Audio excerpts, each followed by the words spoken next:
Hi guys, welcome to the stream. Today we're going to be doing a similar challenge to what we did 2 weeks ago, which was the no attack run. This time we're not going to be using any items. So let me just configure the game as necessary. I don't care if vibration's on or not. Just making sure I've got everything right. Okay, cool. So the critical part of this run is just the fact that we aren't going to be able to use any healing items at any point, be that in combat or not. Most notably, this will mean no Deva's Mirror, and as usual, no seal items. Just they're now doubly banned, because they're banned by both what I normally do anyway, and the fact that we explicitly aren't using items anyway. So let's just jump right into it, and get started.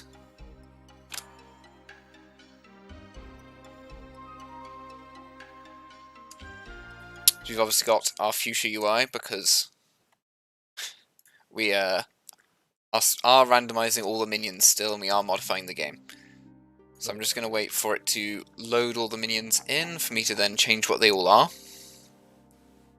which is this loading screen. That's the one that dictates all the minions. There we go. They have all been randomized now.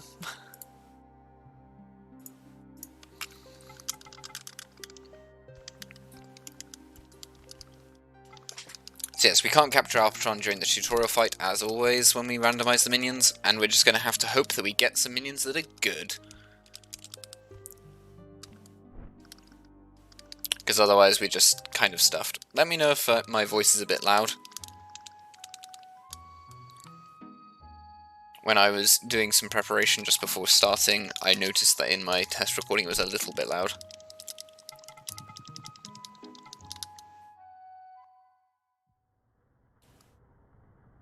I appreciate that this time at least we won't have to defend to the point that the timer just has to kill us over 10 minutes.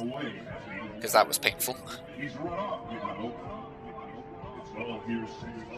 It seems his puppy was stolen by a Navi woman, and he ran off. His son is still so young. Too young to become a cocoon master.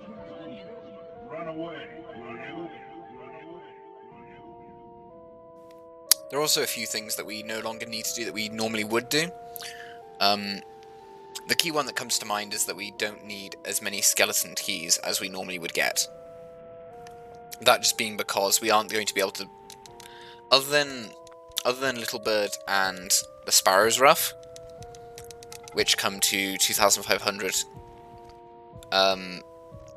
monies. I can't even remember which currency it is. I never can. I think it's yen. But anyway, yeah, we won't be spending money on anything else, so we don't need to pick up anywhere near as many items in order to sell. So you won't worry too much about picking up extra skeleton keys and whatnot. We just don't need to bother. So the first half should be relatively trivial. Outside of just getting the levels needed to kill Kikinak, that would be the annoying part.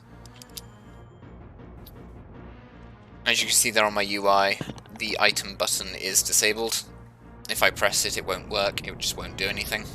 Similarly to how attack was configured in the last one. I'm actually going to turn my voice slightly down to try and mitigate how loud it's being. I think that's probably alright.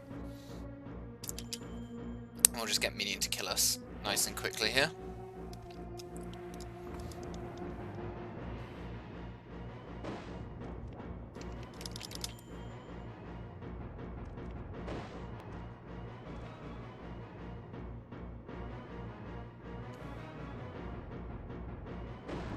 There we go.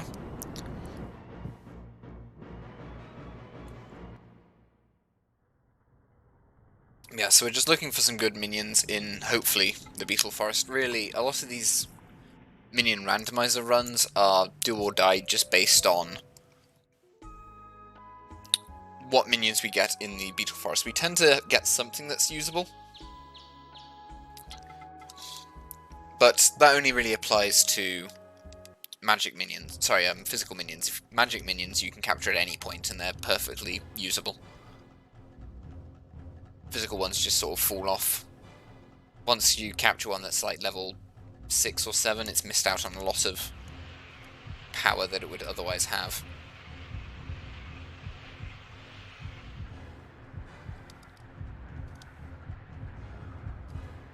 That's especially relevant for, say, the Tuturus fight, where capture level 1 it's gained, 11 levels or more before you fight Tuturus, and if you capture one at level 7 or something, it's, 5. Significantly fewer. That's assuming you're using level 12s, which you don't really, unless you're doing the any percent run anyway, but you get the idea.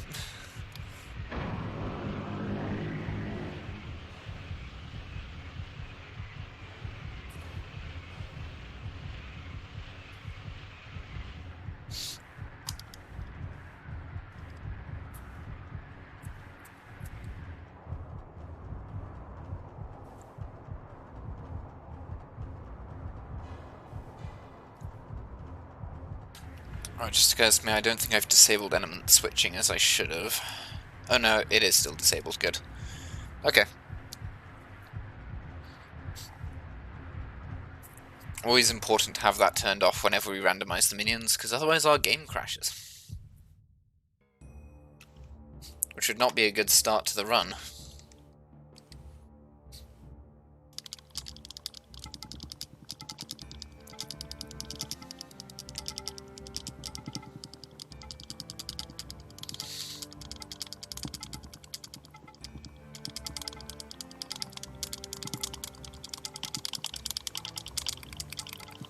There we go.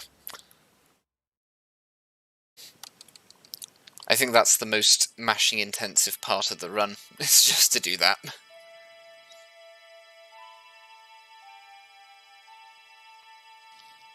Mashing the start button's kind of hard though. It's not a button that was really designed to be mashed.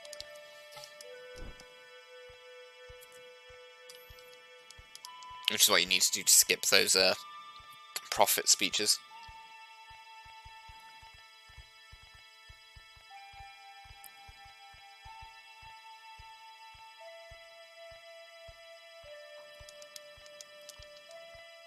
I think this one room is larger than most of Jade Cocoon 2's temple, just by itself.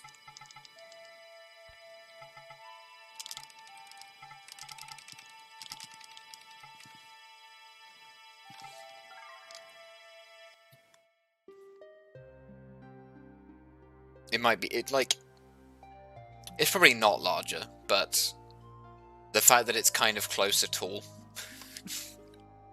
Like, one room versus the entirety of the temple.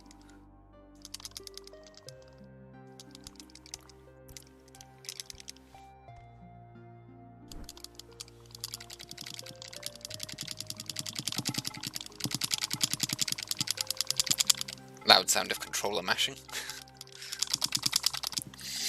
I don't know why it's being so loud today. Genuinely no idea.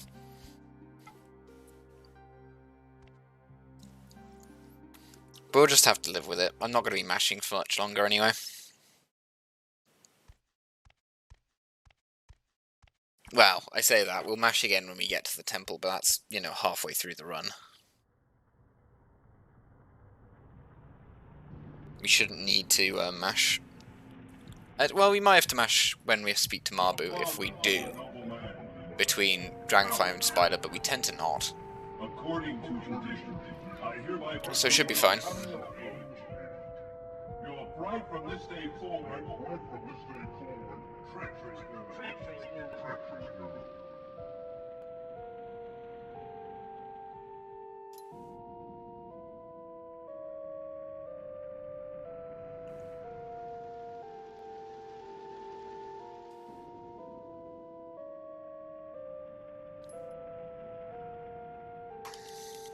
I guess we won't bother going to the shop either, actually, between Beetle and Dragonfly Forest, because we normally obviously go there, but there is genuinely no advantage to doing that. Did my use button seem visible for a second there? It shouldn't be. Or is that just as it goes out? Yeah, okay, it was disabled. Sorry, I wrote or modified my script to disable the item button about 20 minutes ago, so I didn't have too much time to prepare it.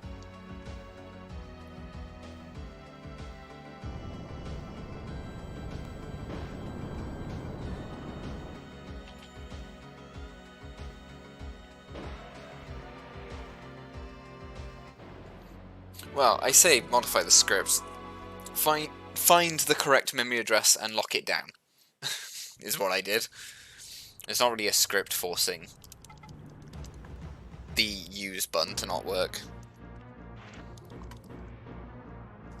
That would imply that what I was doing was a little bit more involved than what it is.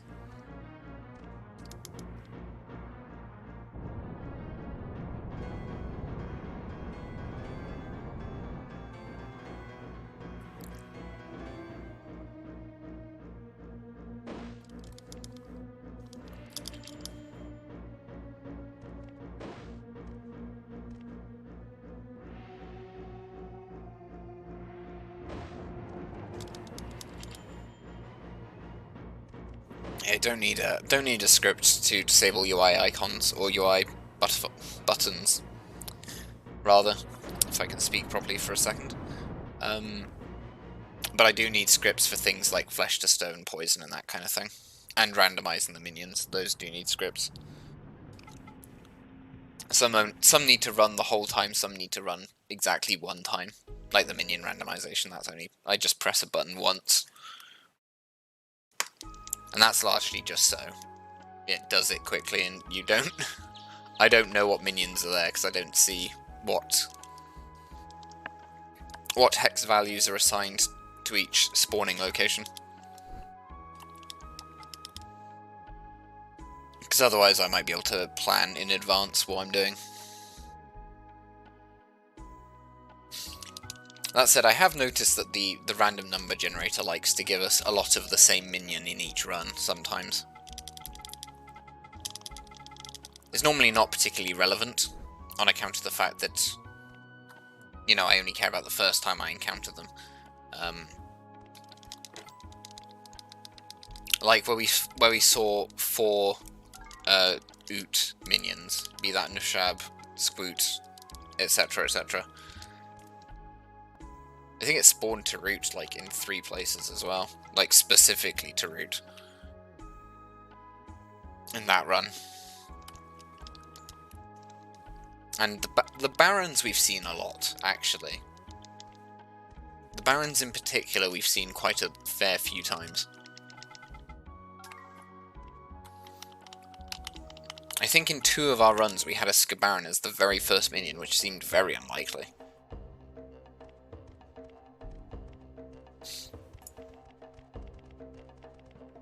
But that kind of coincidence is bound to happen to a certain extent when we randomize every single spawn location. There's only so many minions that it could be.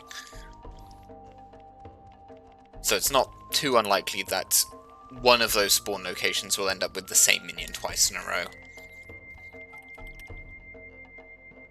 It just so happened that it was the very first spawn location. Though if it happened again, I suppose I would start to question whether or not the randomizer is properly accounting for... Sorry, not accounting for, but properly randomizing the very first minion you encounter. But we've gotten other minions before as well as the first minion anyway. They've typically been pretty good though. I will say that. We often have a very good first minion, but I suppose that could just be because there are a lot of minions that would qualify as good, rather than us being especially lucky. It's that most of them can be used, or you can work with. There are only a couple which are absolute garbage that you don't want. So the odds of getting at least a usable minion immediately, pretty decent. I'm trying to think of one. Sherrick would be like an example of a bad one. I wouldn't want that. Okay, Turtle. That would be another example of a minion that I do not care to have. It has no elemental abilities, so it's of 0 value to us.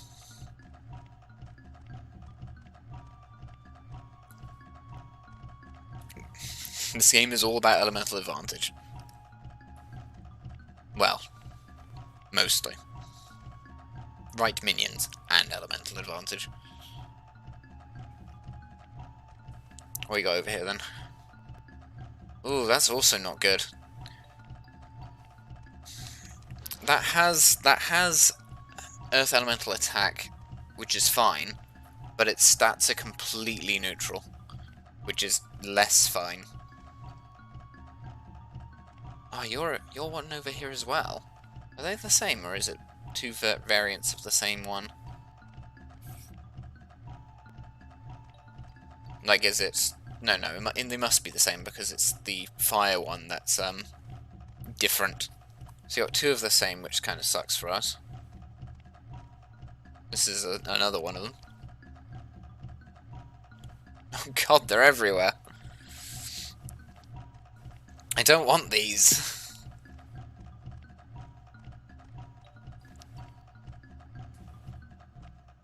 They have bad stats. Bad stats. Give me a minion that has good stats. Oh, you're... Okay, magic minion. Don't really care for it, though. Oh, I can't. Come over here, tree. Ah. I was trying to run around it, but there wasn't really enough space to pull it around. Your air? You don't look like an air minion. I mean, I'll give it... You know, I will try and capture this just because,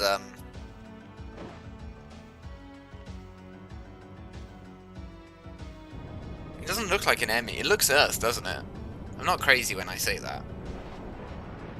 It clearly is air, but it looks like it's Earth. But I will capture it because it's a very easy capture. And we do need at least one wind minion. And the easy capture makes it a good target for us to level Levant up once. Because the next room, if there's anything good in the next room, then we're going to want to be a higher capture level in order to get it, because there will be two of them, and Levant will probably not defeat two minions, even if they're both level 1 that easily. I mean, I think Levant does, but it'd be nice to not have to get them all the way down to do it. Okay, so we have a tree that's suspiciously green despite being air.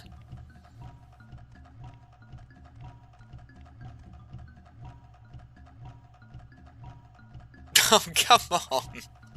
I don't want them!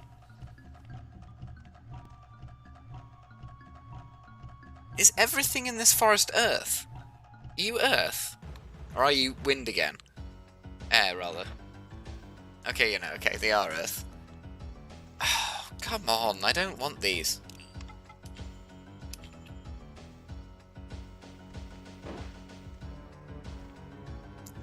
I mean, I'll still capture it, but I don't really want it.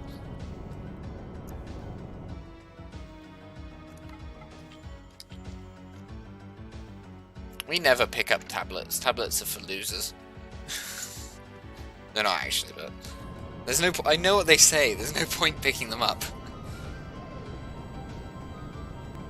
Nope. Oh, glitch. Okay. I still find that animation really funny to watch because of how glitchy it is.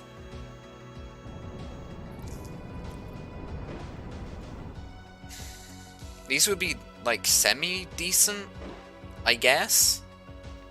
I don't particularly care for them. I'm gonna have to run, though, if this fails, because I'm gonna run out of, Well, they're usable.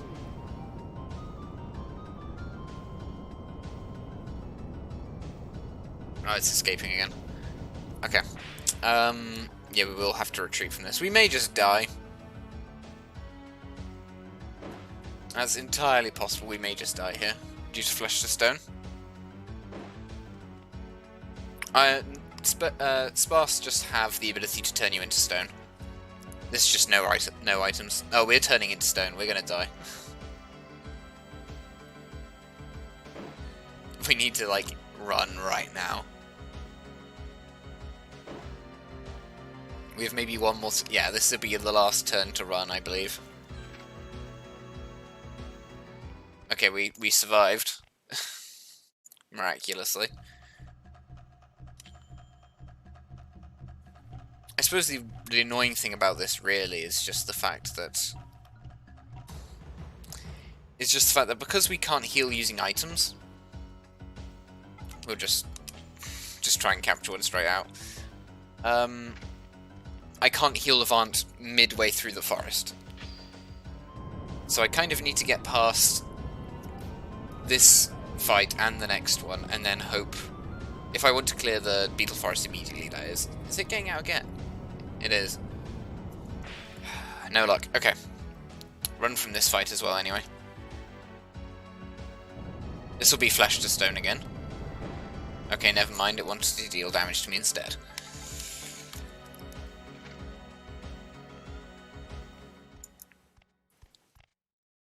I will pick up the skeleton key. I don't really need it, but I'll pick it up anyway. Okay, so like this is... it's our last attempt at capturing anything. Again, if we die, fair enough.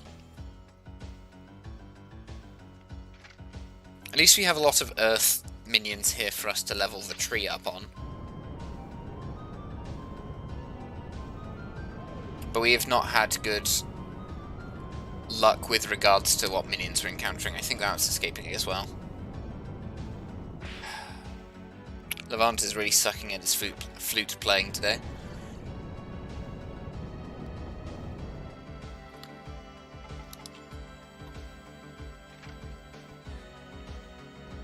Yeah, it's probably death now. The other sparse is going to use high-powered magic, obviously. And then the smaller one, I believe, will also do so. Oh, it just pecks us, okay. Shouldn't have enough mana to do it again, I guess.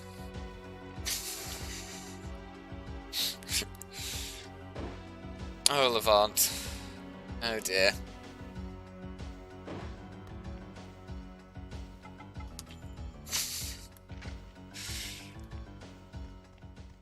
Well, we might clear this forest with 5 HP. That may be what's about to happen here. It depends on if the next area has a minion that we can walk around easily or not.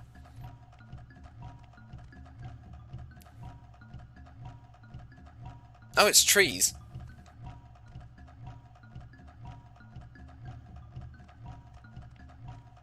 This is terrible. I don't want trees. Alright, let me look at this tree while I drag that other tree to the side. Because I don't want to accidentally get in a fight with the tree.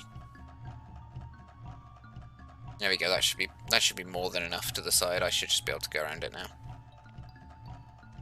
There we go. I probably could have done that immediately, I just didn't want to risk my 5 HP. So that's a terrible beetle forest.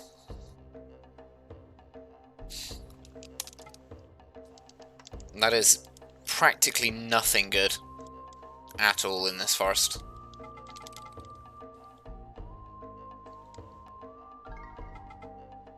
The Spurs would actually be better than the tree that we've picked up, probably.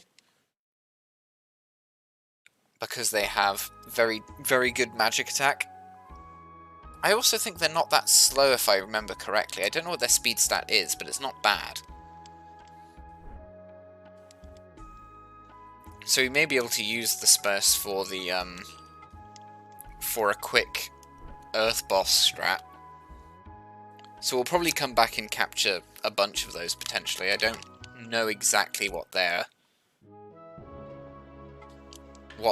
speed stat is, though. It would need to be quite high in order to kill the Earth boss before he summons a minion.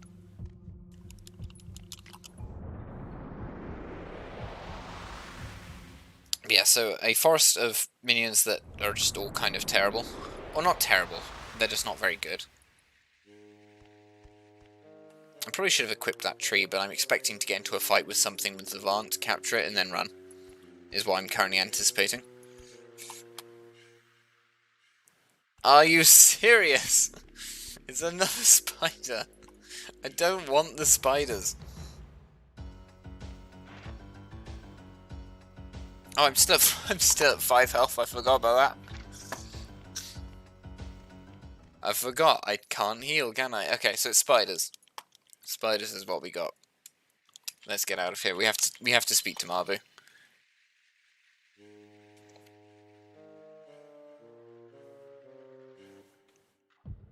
The autopilot getting me too good.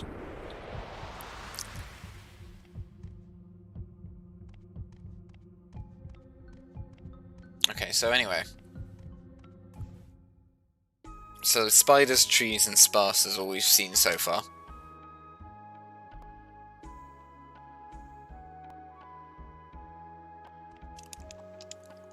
I guess we'll equip the tree in the event that it's vaguely relevant. I suppose it would be again if we want to go back and capture some sparses, it'll probably be relevant.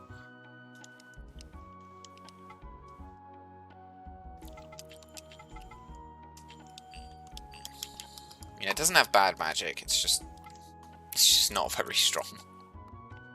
I also think they have Maltis plural, which is strictly worse for our purposes to just multi. Single target. It has slightly lower power and it costs more mana. It's just a bad ability. Okay, no, it's got multi one. Okay, cool. That's good.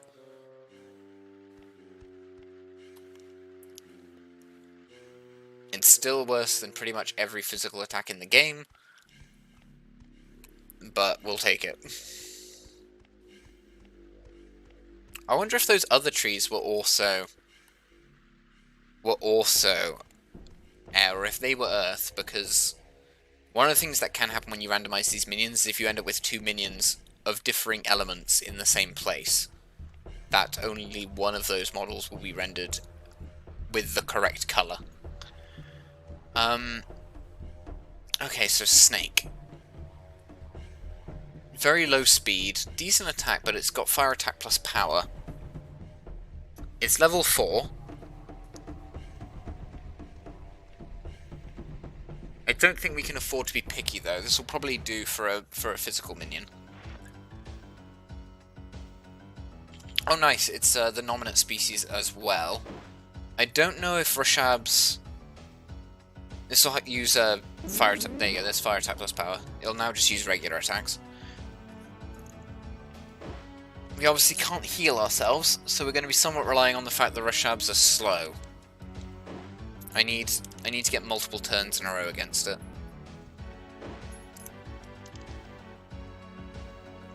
I think we have comparable damage output, but I think it might actually be a bit stronger than us. Yeah, it is. We do need double turns. We are going to attempt to capture this, and then we're going to probably die because we failed to capture it. Probably.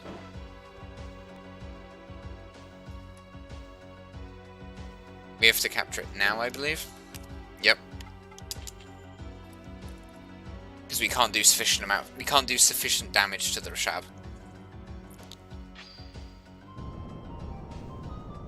Oh, it's level 4 as well. This is not gonna go well. Yeah, that's just coming out again. Yeah, I didn't expect that to go well. Getting a bit of a brutal start here, if I'm honest. There's Levant dead. Okay. Unfortunately, healing items most relevant at the start of the game.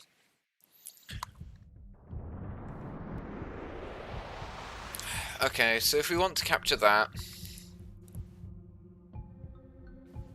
Beetle Forest it is, we're going to use the tree. We're going to use... I know the tree's obviously going to be weak to the Rashab. And yes, we will have to go back to Marbu every single time we want to heal Levant.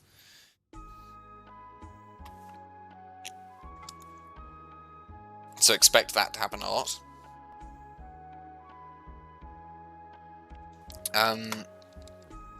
Yeah, we know that it's going to be weak to the snake. However, What we can do is let Levant tank the one fire attack plus power that the snake has. Because it only has the one. And then switch into the tree. Which will then press the attack button a lot. And still lose to the snake, by the way. It's not going to win against the snake. But we've got plenty of level 1s we can kill with it here. It's also probably worth us picking up the optional weapon here. Not alternate, but the optional weapon here.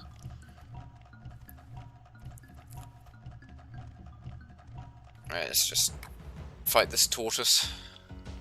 I don't know how magically resistant the tortoises are, to be honest.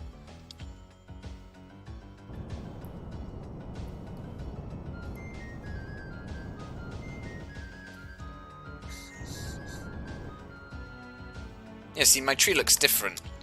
So I think, now that I've caught it, and I'm using it, it looks like a different tree. So I'm pretty sure those other trees, deeper in the forest, level 3 ones, that they are Earth.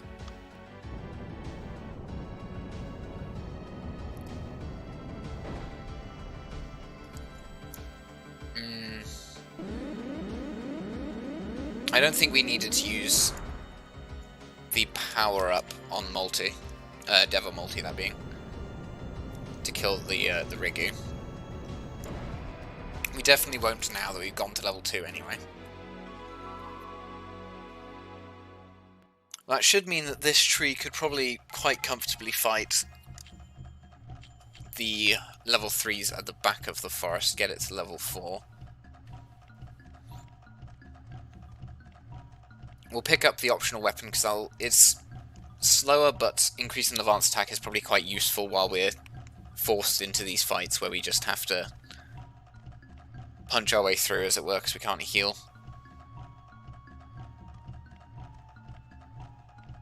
You can tell I haven't thought too hard about what strategies need to be employed before attempting this. I'll probably fight one of these and then run from it to recover mana on the wind minion.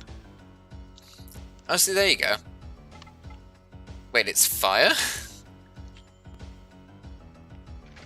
Where's the fire ones? Did something go wrong and then every minion spawned as its earth element?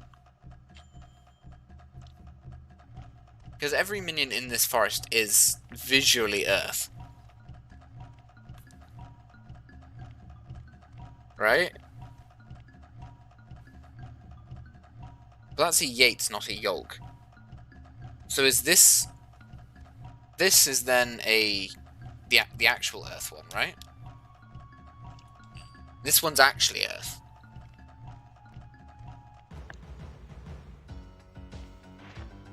Yeah, there you go, there's the Earth one.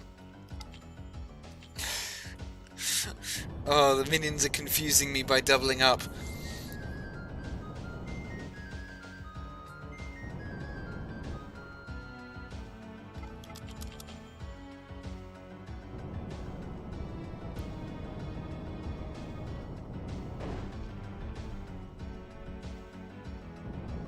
I can possibly punch this. No, I can't.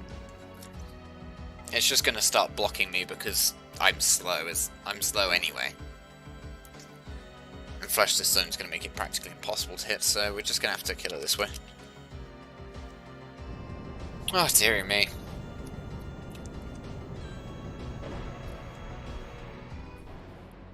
I have to wonder how many different spiders there are in this forest then. So if that's replacing a... That's replacing a Skeeb. The ones in there are replacing Macambus, right? So that could be a Skeeb. Is that one over there also Earth, or is it a third one? Is it a third type? Because I don't know. You'll just see on my menu there that if I actually ever go into it properly, or I suppose when I have I used Thunder Zeroing yet? No, I haven't. But when I do, you'll see that need to fight this to run from it. that the use button is also disabled there.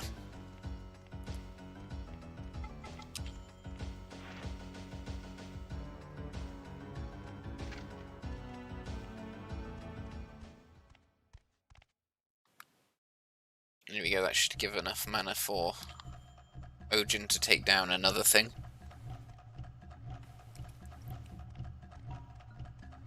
Of course, I can't heal it to actually get it to fight a tree to get its level 4, which is going to be obnoxious. Oh dear. Well, this could be a Yates, in which case we're just going to run from it again. Yep, it's a Yates. And it's both of them.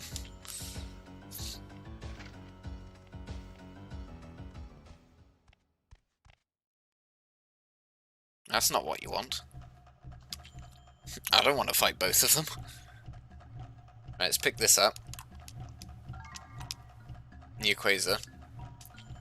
There you go, you can see that I have a the use button there as well, which is also blacked out.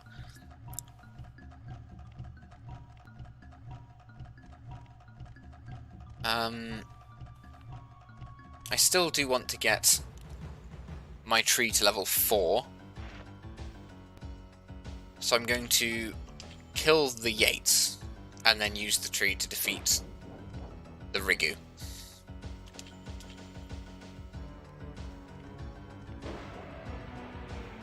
You see we do quite a bit of damage now with the Quasar.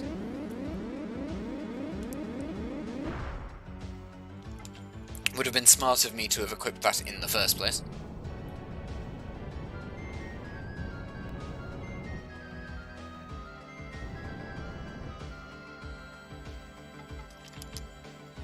So we're going to get this Ojin to level 3, then we're going to get it to kill one of the trees at the end of the forest.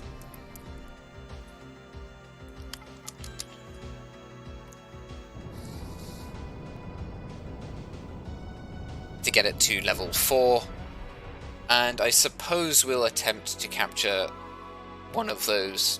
Sorry, my throat went a bit weird there. To capture one of those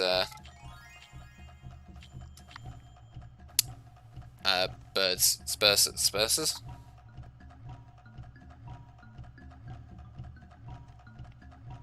So these should be Earth. Also, while I'm here, I'm just going to pick up the Beetle Warp in case I want to come back. I want to check the speed stat of the Spurser, and then capture more if it turns out to be decent. Because if they are fast, then Spursers will actually be worth it. Yeah, so this is the Earth Tree. We're just going to poke it a bit.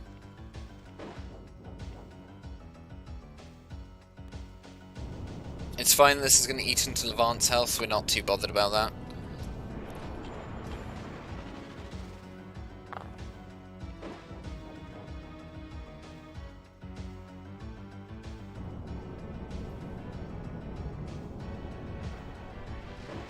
Right, I'll now switch into the Ojin, which only has enough mana to use its ability once, but it's going to take much less from that enhanced Earth magic anyway. I believe it has... it went to 29, so that even only has one more magic attack in it anyway, before it's out.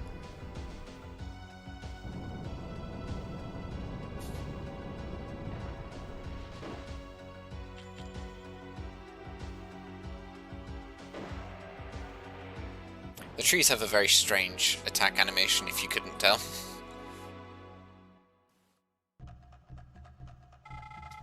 There we go. Level 4 and it's already not gaining anything that's not magic. I mean, yes, it gained attack a little bit, but you get what I mean. Does it have 10 mana? It does. That should be enough now. At level 4 it should one-shot a level 1 Spurser. Should be one over here. Okay, none of them respawned. Wonderful. We'll just go back and forward until we get one to respawn, because I want one to see what its stats are like. Still not preferable over other minions at this stage in the game, but we'll take what we can vaguely work with. Still none.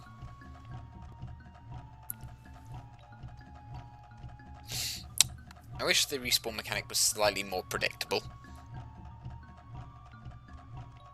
I don't like having to go backwards and forwards just looking for... There we go. I don't know if these guys even have Ulvi. I know that AI obviously tells them to use Ulvia instead anyway.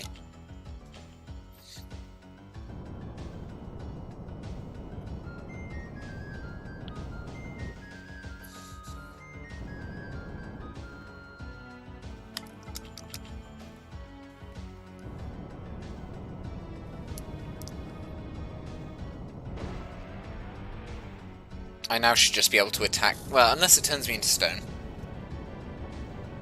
Like that.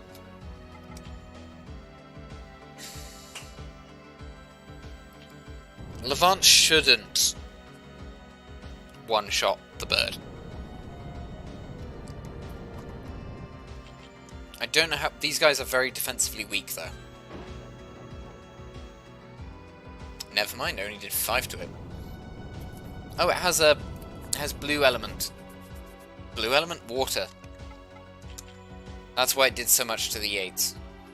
Because it's a water element. That explains so... Man, that would be really useful against that snake then.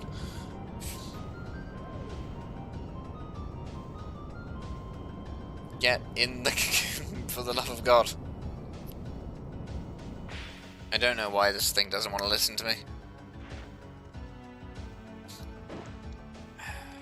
Doesn't have mana left to do its abilities, but yeah, I was going to say it'll block my attacks.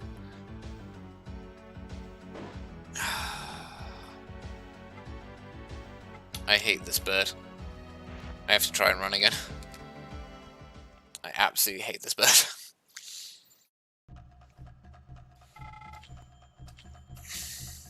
I just need it to not try to turn me into stone, and it work. I don't mind which attack it uses. If it uses Flesh to Stone and it misses, that's fine. If it uses big earth damage, that is also fine. I just need it to not turn me into stone and it hit.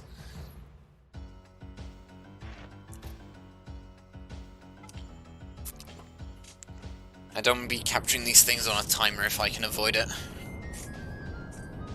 But at least the weapon I'm holding should be useful against the snake. I possibly don't need to use the tree anymore for that purpose. In fact, I probably don't.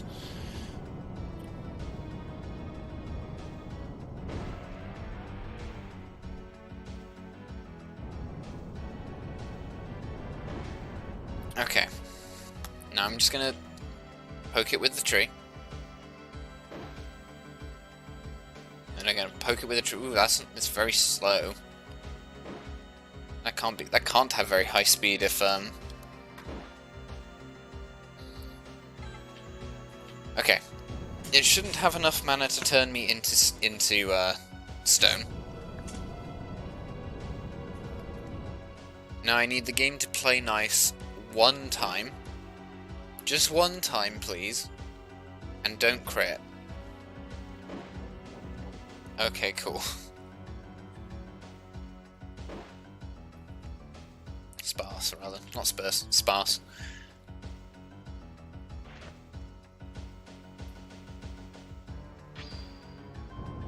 We'll have to find something nice for this guy to kill to rapidly level, because I do not want to have to come back here and find level 1s that are also Earth for it to kill. I'd rather it just finish off something much higher level. I guess the snake will do. One of the snakes. Great walnut. I can't use it. There's nothing they could drop that I could use anyway, to be fair.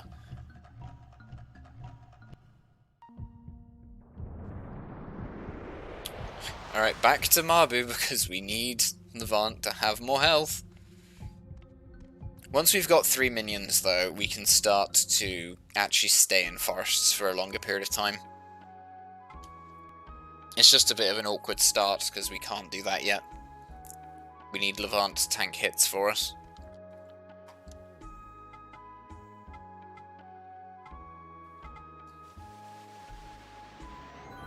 We don't have any water minion yet. We have an Earth and a Fire, which is not great to begin with, but we don't have a...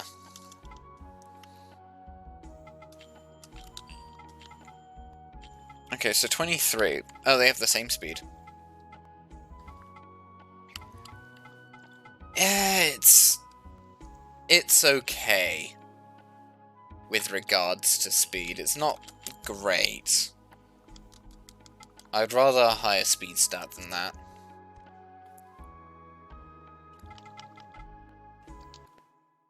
Given, like, obviously trees is higher than the trees, but the trees have pitiful speed. They have barely anything. The snakes also have barely anything, so that's going to be a bit of an annoyance for us, I think.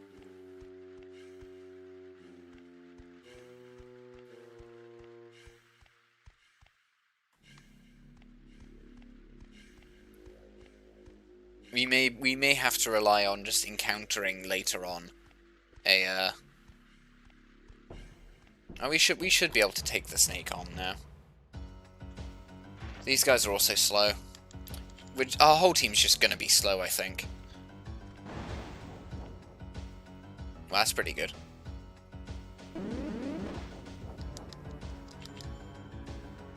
Levant should win this now.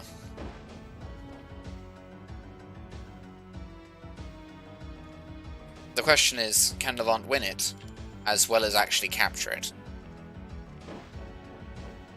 Did a bit too much, though. I'm going to switch into the tree to get it slightly lower, because the tree will hit it and do barely anything.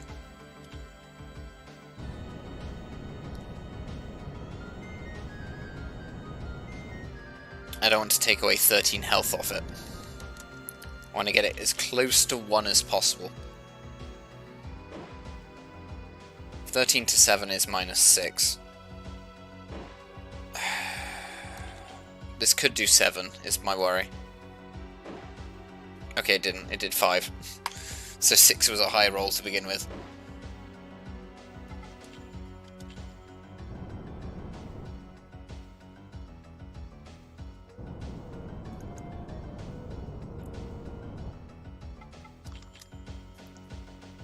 So this is a decent attacker. Like, the attack stat of Rashab's is not bad, it's just that they're not very good either. Because their speed stat's so low. It may be worth capturing that Yates, just to get fire attack not plus power onto it. It'll be a horrific looking creature, but it may be worth it. There you go, capture level 4. I suppose, yeah, we'll try and capture a Yates. We will use Levant. I don't know if it has enough mana to use its instant death attack. I just don't know. 19. The fact that it didn't use it makes me think it doesn't have the mana. Which, to be fair, it's a lot of mana to use that attack. So we'll substitute the tree in again here, just to get it a little bit lower. And then we'll capture this Yates as well.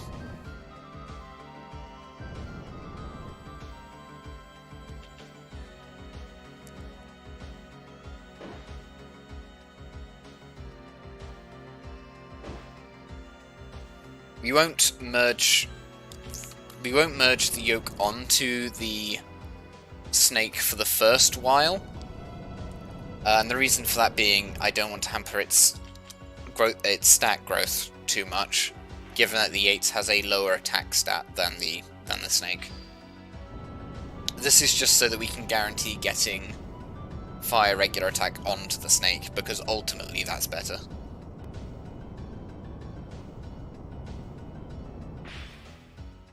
Well, that was rude.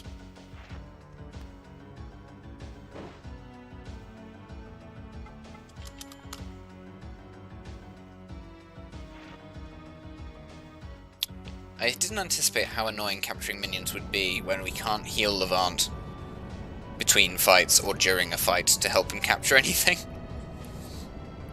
Don't you dare rebound on me again. There we go. Okay, cool. Let's get that snake equipped, and then we'll continue forward.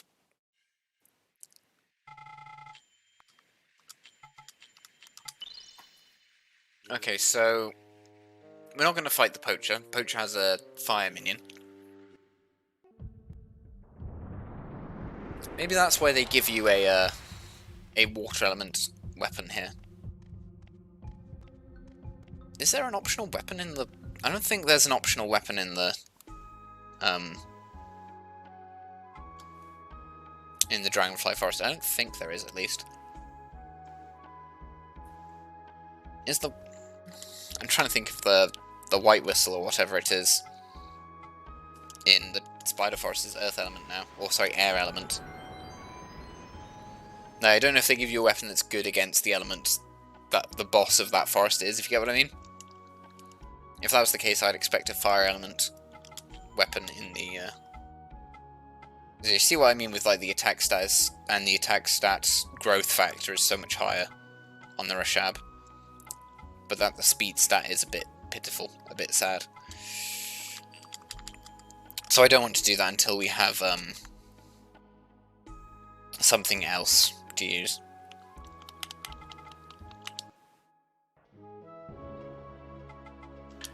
Or I suppose what I'm saying is I want something else I can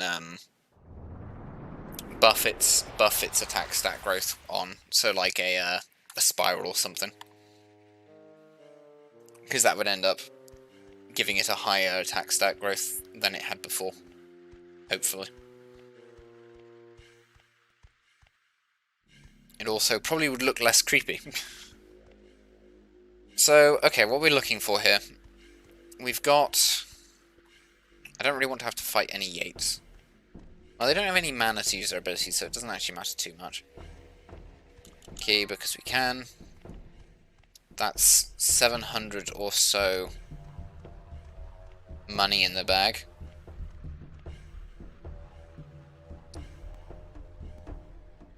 I just want to look at the... Defrayed. Defrayed is very good, but it's going to be a pair of Defrayeds. A pair of level 4 Defrayeds. What are our odds of beating them?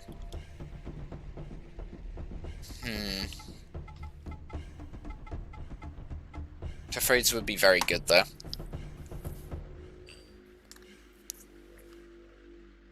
Not great in this fight yet, though.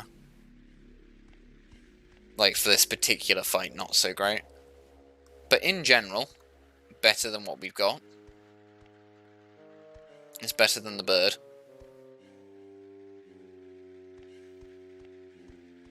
So I think we'll pick up one Defrayed. We have a level 4. We have a level 4 tree.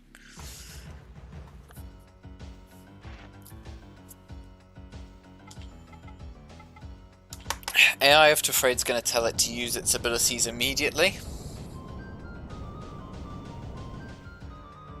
At level 4, so they should have 2 usage, maybe 3 of their abilities. So we're going to buff wind damage here. Just because I want to make sure that... Oh, tree, you're so weak. You're so weak, you're just gonna die. Yeah, maybe I should have just gone with...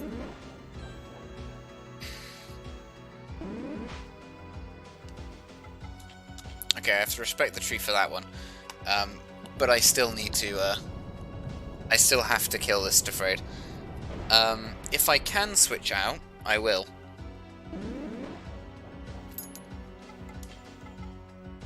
That was I have to respect that. That was pretty good. All right, snake time.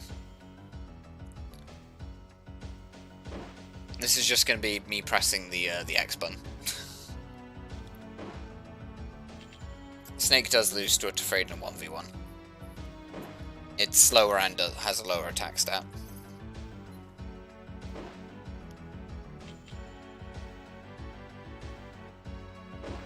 We do have that fire attack plus power we can use, but I'm just weakening this, softening it up so Levant can capture it.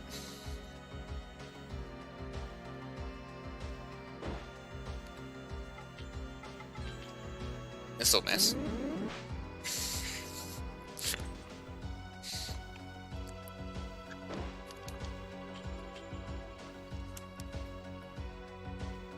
I don't know how I do it either.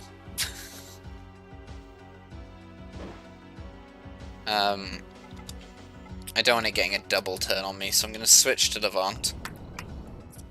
My weapons attack is actually now bad against Afraid. It would be best to be equipped with the dagger right now. And you can't change weapons mid-combat. So we're just going to have to...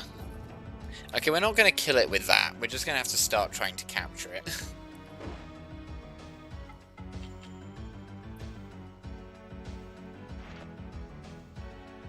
If we tried using our Bird of Paradise, our level 1, it would go terribly.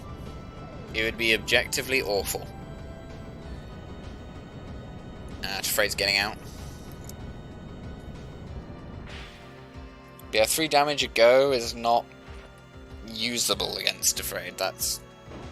It would probably kill us before we had any real chance of capturing it. So we're just going to try and get as many captures as we can.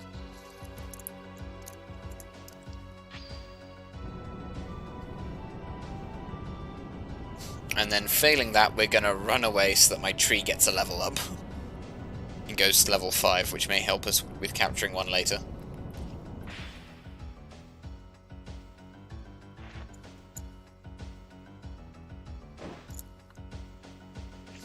Oh, double turn on us. I don't tend to get those when you're equipped with the dagger. That's why you... sorry, the knife.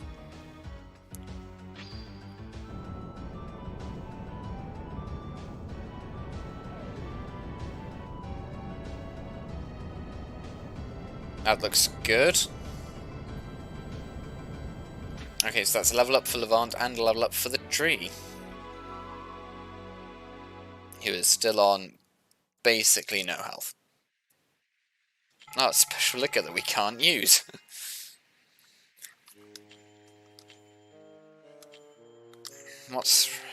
Yeah, so... Yeah, makes sense. Okay. Oh yeah, I came over here to pick this up, because that's basically all the money we could possibly need, and it's better equipment for Levant. Because it buffs our magic defense. Oh. Okay, I thought that wasn't chasing us for a second there. Well, now what? I suppose it becomes the question. I may have to leave. I picked up an extra key though, didn't I? I know I said I wouldn't pick up extra keys, but I'm kind of curious what's in this. I don't really remember. And if we die, because we have to fight the Tefraid, that's fine. We already got the level up on the tree we cared about.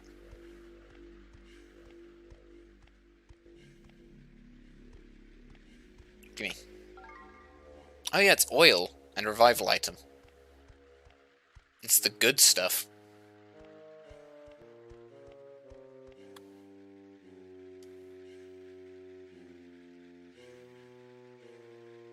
Nah, there's no way. I was like, could I one-shot the Tefraid with the tree? Oh, it's by itself. I'm still going to run, because I want to regenerate the... If I can get level 6 tree, that will make taking down Kikinak way easier. The problem is... I need at least one more fight, really. Getting the snake a kill on a Tefraid would be pretty good, though. We'll try that. We'll try getting a kill on a Tefraid for the snake.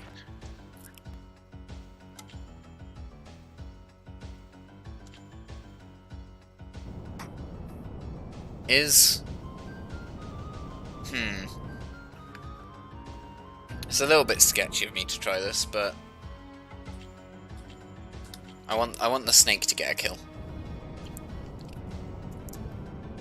So we're just gonna kill one of these Tefraids. Because we can't really take on both now, can we?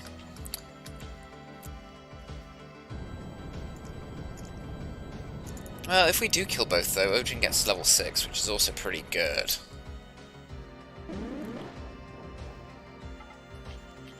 But I don't think Ojin can survive to do that yet.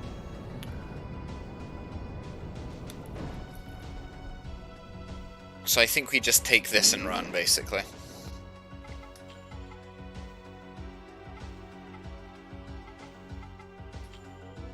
Okay, we need to know, can a level 4 Rashab kill a half damaged Rashab, kill a more than half damaged Tefraid?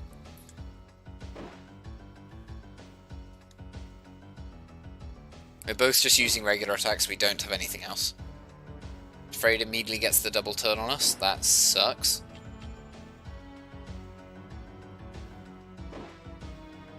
We need 2 more attacks to kill.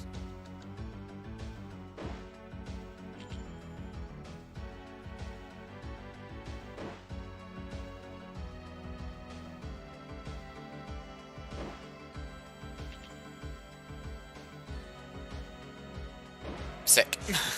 Nice, we got level 5. If we can get Ojin to level 6, that'll be easily enough to take down Kikinak. Especially if the Rashab, not that it's likely to, but if it does get... if it does land its fire attack plus power, that will definitely do it. What's up here? Oh, it's snakes. It's more snakes. These guys have fire attack plus critical. I don't know if they're better or worse about their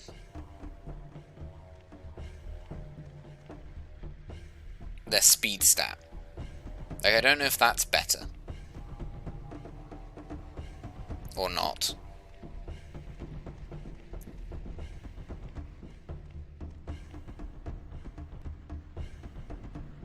I'm just going to fight this guy so I can run.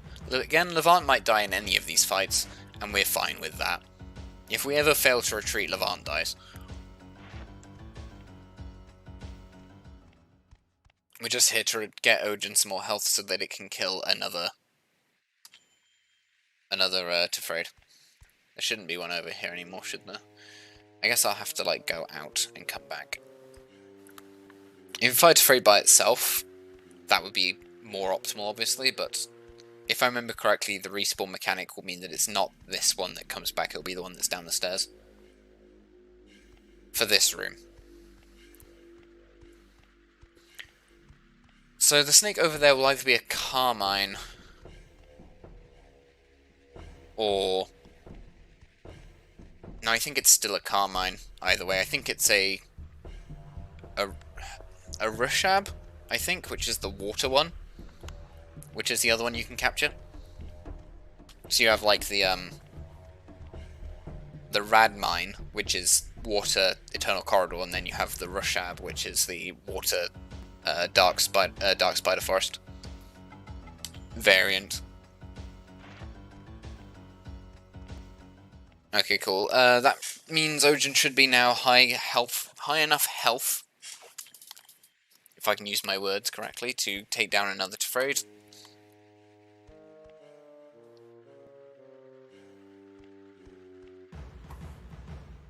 And that'll get us a level 6.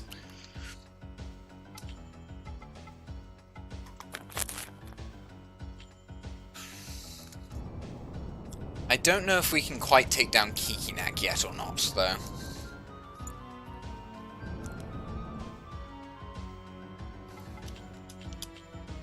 Even with a level 6 Ojin. And if we got Rashab to level 6, I don't know if that would be sufficient to use just those two. Because of Rashab's odds of missing its fire attack plus power. It may literally just come down to that. That if Rashab hits fire attack plus power, Kikinak dies, and if it doesn't, then we die.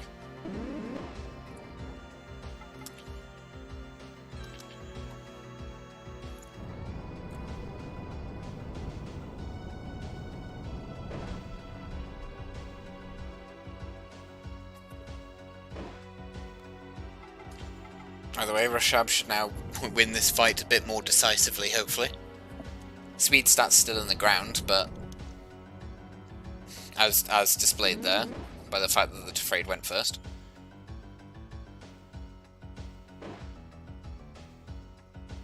So there should be 3 hits to kill the Tefraid again.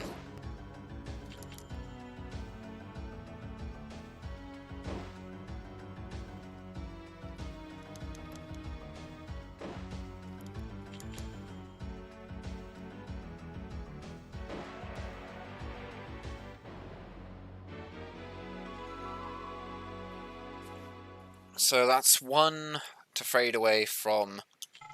I can't use the special liquor. The defense stat is so low. So small. Much better than Rashab's speed stat though, let's be real. The Sparse level 1 has a better speed stat than Rashab. Yeah, so it's one Tefraid for Rashab to get to that last level.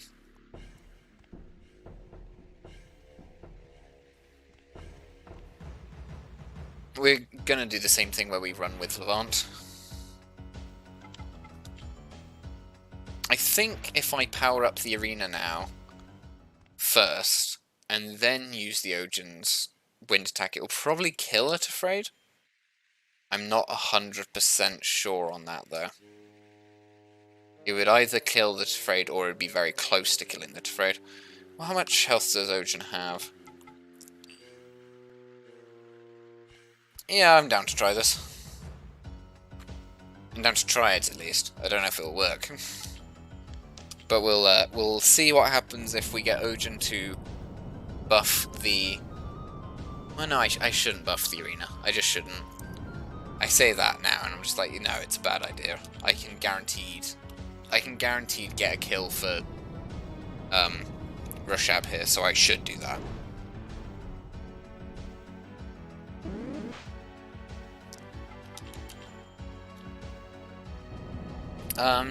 Look at that number multiplied by 1 point. Yeah, I think if I did enhance the arena, it would one-shot.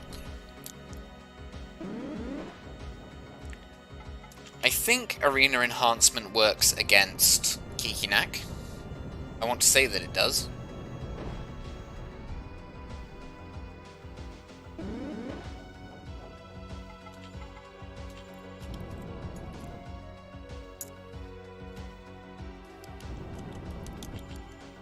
I know this hasn't been the most exciting thing watching me fight a bunch of Tefraids one after the other. But after this we're going to equip Levant with a different weapon, and we're going to fight some more Tefraids and hopefully run away, so that we can just go straight to fighting Kikinak.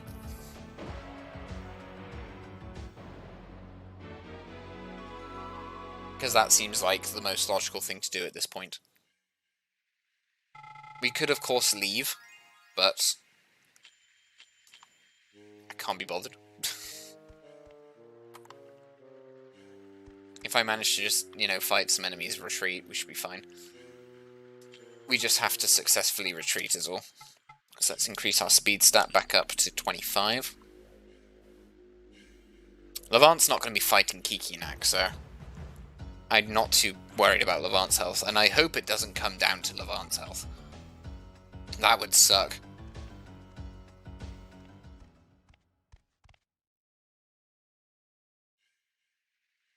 Yeah, I have to ask myself the question whether or not I want to rely on Ojin's empowered arena or not. I don't know how many turns I get against Kikinak, and for the empowered arena to matter, I need to get 3 attacks off with the Ojin before it dies, for it to have been worth it. Because it'll do 1.4 times multiplier. So if I would get 3 turns with Ojin against Kikinak, Is it full health with... Do I just go with that, with 33 mana? I think I do. Because I don't think Ojin's going to survive 3 Kikinak attacks, if I'm honest. Its defense stat is so low. And now we're going to miss the wrong warp. Which will mean that we could have just, you know, spoken to Marbu, got fully healed, and then done this.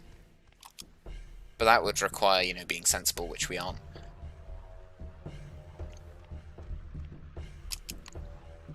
If I could just wrong warp, that would be great.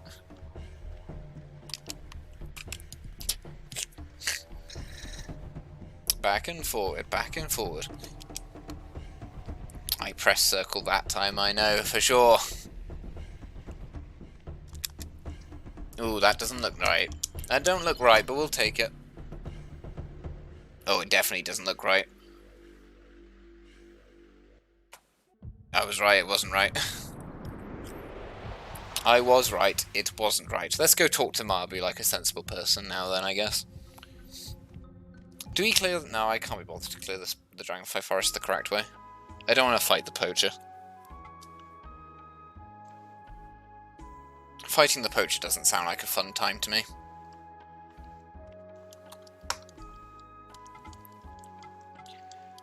We'll equip the Trade now instead of the bird that we went back to capture. Because the speed isn't actually that great. It's probably still better than Tefrades, to be honest. But I would rather have a decent defense stat, if I'm honest. Yeah, it's definitely got better speed than Tefrades, but I'd rather have defense. It won't be useful against the Kikinek fight either.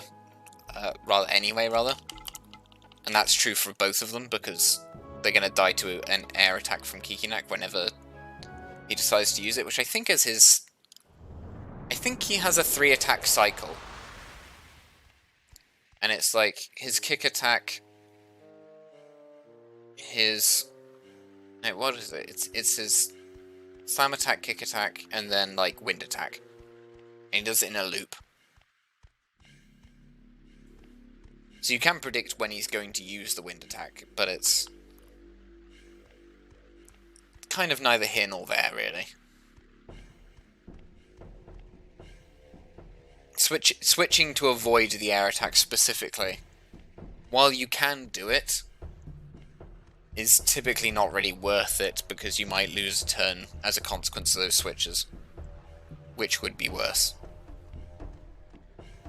Unless you're switching into a, you know, an air minion, a fire minion when Kikinak uses the wind attack to nullify its damage, essentially. That looks a bit better. It might still be early.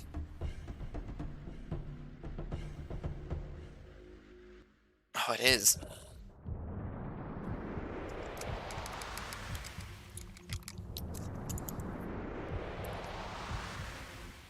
Miss 1 week and I suddenly suck at it again.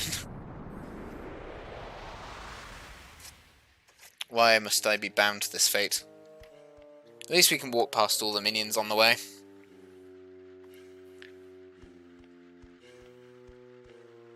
We'd had a pretty good run for a while on those as well. Can you...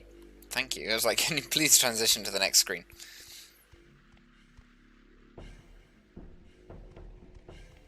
I'm kind of sad that the Kickleberry does literally nothing for you.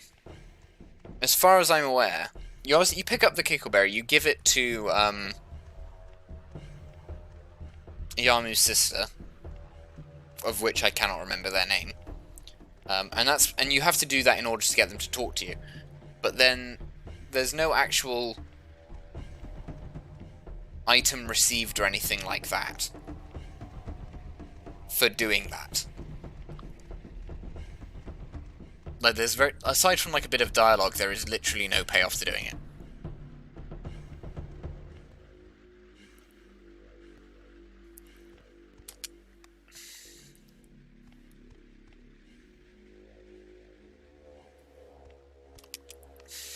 Can I please stop failing the wrong warp?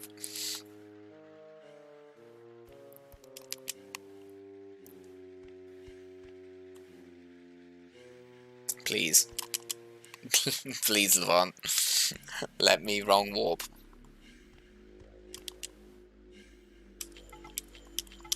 Please. Just get through the goddamn door. There we go. And now we're about to find out if 2 level 6s and a level 4... Well, no, that should definitely be strong enough to defeat Kikinak, surely. But there's a lot of them.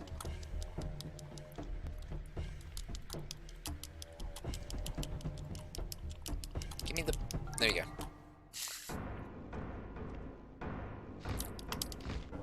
Give me the goddamn sleep spores.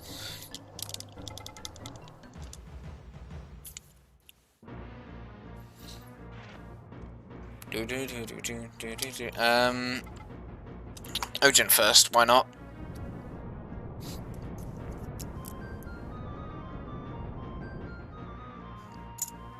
I'm afraid it'll be our last resort. We'll see how many turns Ogen lives this, by the way, because if it's 4, then it would have actually been better to use the arena enhancement. It's not going to be 4. It won't be 4. It's going to be 3. Maybe.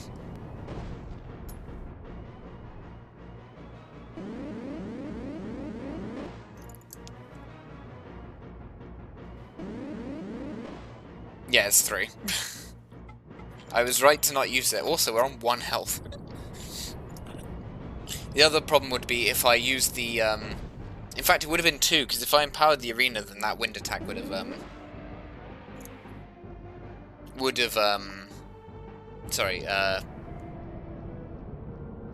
killed us. We would have lost the tree.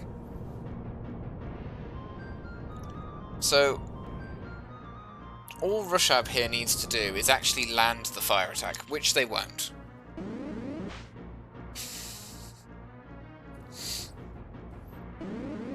Because, God forbid my minions actually land their attacks.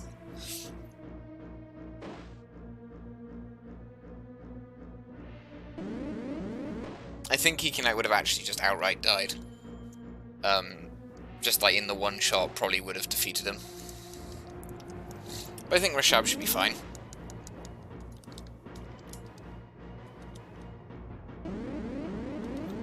Next attack is wind.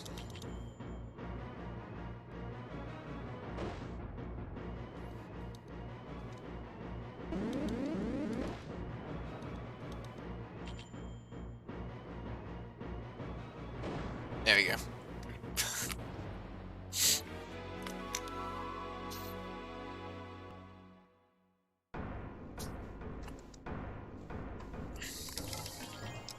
There you go, Rushab does it.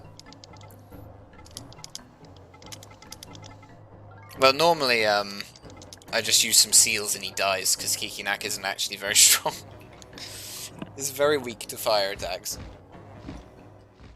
Granted, except the times where he, gets a critical hit and then Levant dies.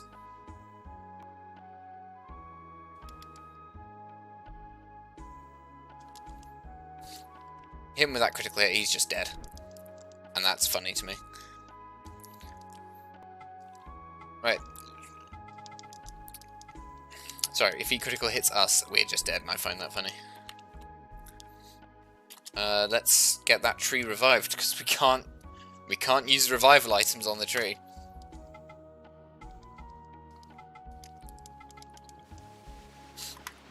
We still have no water minions. Not too happy about that. I'm also not feeling great about the fact that against Earth Boss we're currently going to have to use a pretty okay tree. Oh, does she want me to talk to her? Oh yeah, we just killed the Dragonfly Forest, so yeah, she does. Oh, we have to talk to Mabu. Do I want the healing item on Levant? I guess I do.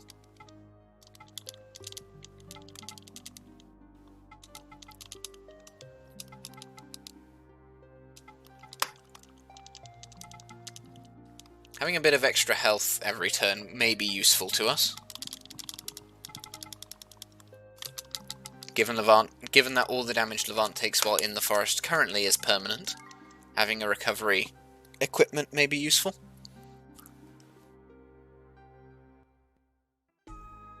It'll be largely an irrelevant amount of health, but, you know, some's better than none.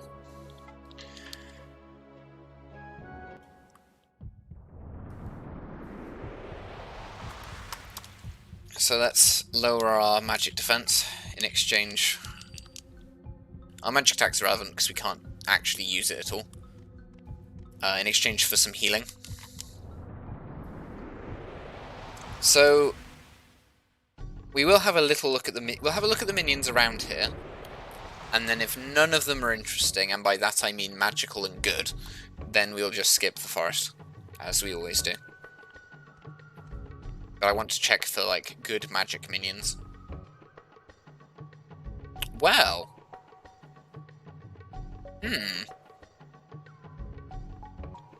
Yes, that certainly is one. Can't use items. I went into my menu, was like, oh yeah, what items do I have? I was like, I can't use items. So this is an Asher. Level 7. Ashers are certainly useful. They have very high attack. They have very high speed.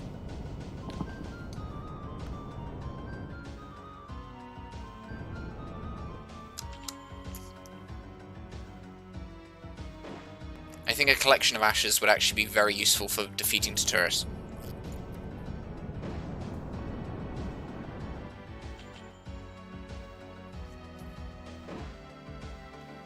Oh, how much damage did I do then? I stopped paying attention. It's out of mana to use that attack anyway. I can switch to tree to do some low amounts of damage to it.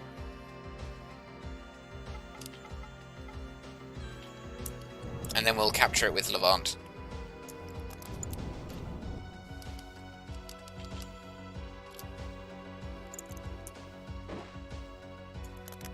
So this is capturing this Asher, and if we get a few of them, is probably objectively better than using the snake.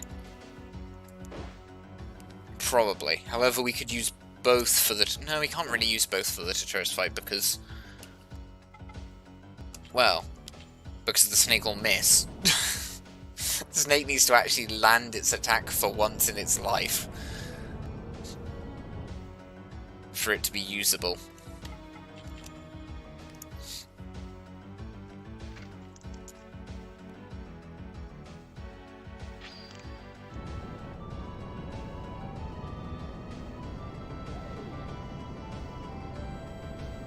Hopefully this won't rebound on us, because we are 2 capture levels beneath it. Nope, cool, nice. That's a good capture, that's a good one to have.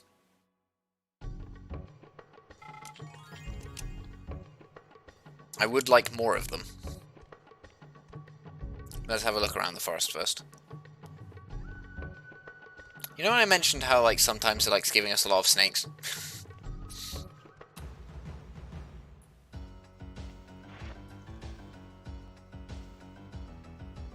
I don't know if I want that snake. Like, seriously, I don't know if I want the snake. It's water, which would make it very good against Tuturus. But it's going to be useless against Kashidra. And it would still need to actually, you know, land an attack.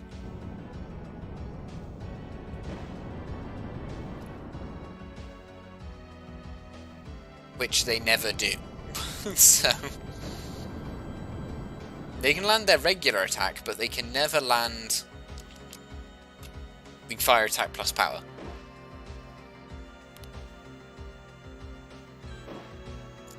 I mean, maybe that's a little harsh. We'll give this guy a go again. He'll probably miss. Okay, he can hit them. He can hit them, and it killed it very quickly. Level 8 for the snake. You know, we'll keep the snake around just for, like, moral support for the snake.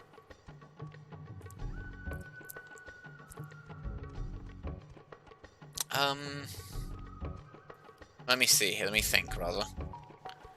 That other snake, by the way, is kind of too high level for us to use. It won't have the attack stat that we'd like. It's arguably worse than just using these ashes.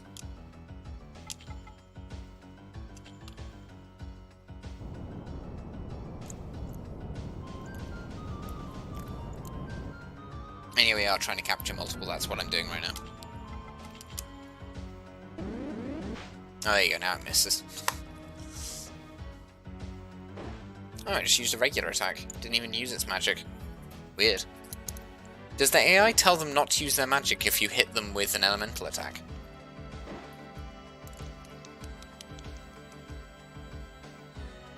Okay, this actually just isn't using its magic for some reason. Even though it did before. I don't fully grasp why, but whatever.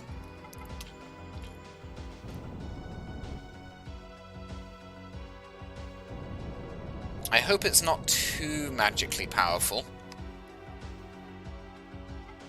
On account of the fact that if it is, the level 10 ones will two-shot Levant unless you're wearing Raquette's garb.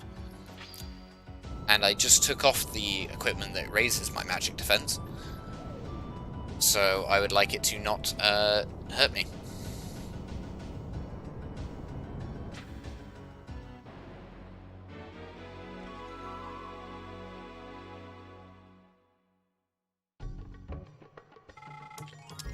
In standard Jade Cocoon fashion, whenever we want to power up a particular minion type, by the way, we're going to capture at least 3 of them. And preferably 4. Just to merge them all together and get one very Asher. Which we will then use to kill our enemies with.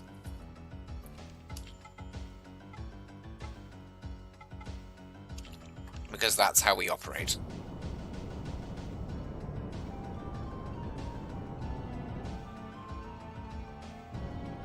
Alright, tell Rashab to defend in case this one wants to use magic.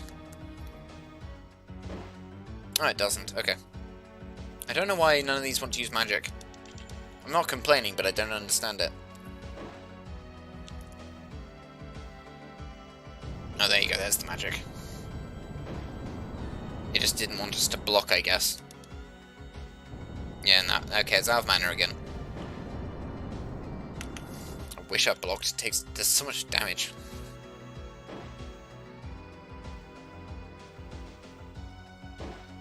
Alright, switch to Levant again.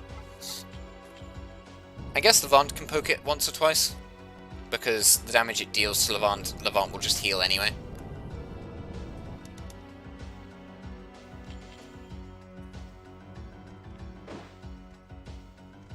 There we go, that'll be enough. Yeah, we'll go to 97 now. There we go.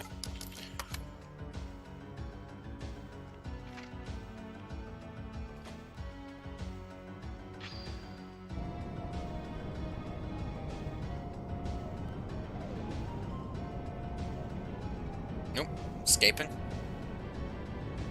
Nah, it's getting caught.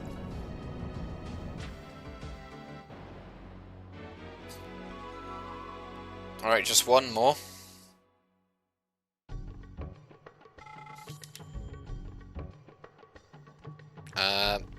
I'm actually going to have a look around the forest now, because I can come back and get the last one of that at any time. There's another one. How do I get around the snake without fighting the snake? I don't really want to fight it. No, fine, I will. I guess Afraid fights the snake, the rad mage. I'm at a significant level deficit, but I am Earth.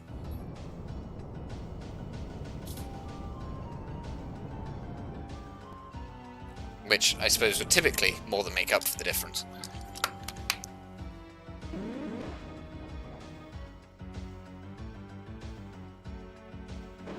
Granted, it occurs to me that if the Randomised doesn't use its water attack, of which it can only use it once, then the Tefrade probably actually loses the fight. So maybe I should use Ojin just to weaken it a little bit more so that the Tefrade can actually get the kill to level up. That might be sensible on my part.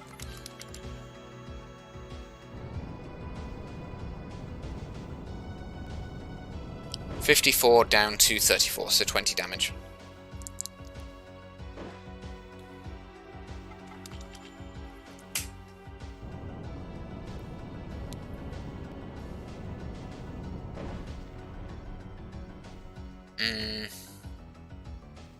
How much will Tefrade do in a single hit? I need it to be 7 or more. Otherwise, this Randomised might kill the Tefrade. Yeah, okay, that's more.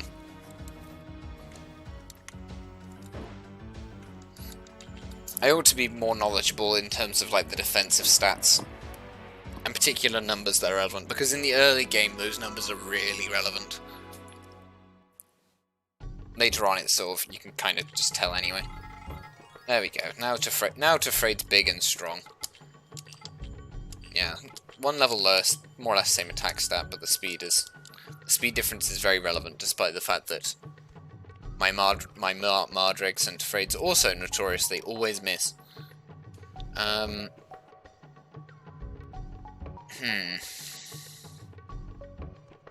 just want to see what come on, guys, stop chasing after me like this. I have sleep spores, but I don't want to use them.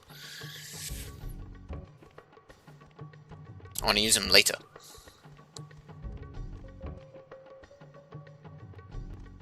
Oh, okay. Whoa. Sorry. Let me leave and come back. Is that a Gatamble? Or is that a Patdrag? Based on the colours, I'm thinking it's a Patdrag. I don't really have any good fighters for the Patdrag, but I will fight it just to run away from it.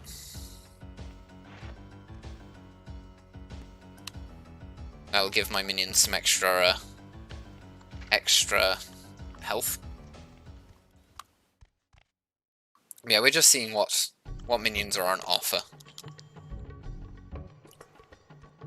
Because our air minion is somewhat subpar right now. I need to walk here, so I can just walk quietly past the Patdrag.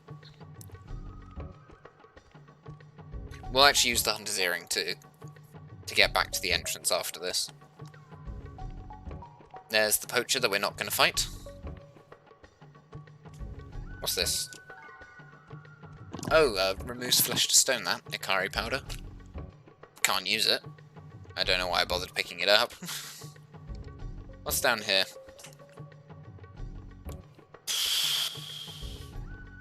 Okay, there's nothing good in this side of the forest, so let's leave and come back. Charco and a I suppose that was a Lad Baron.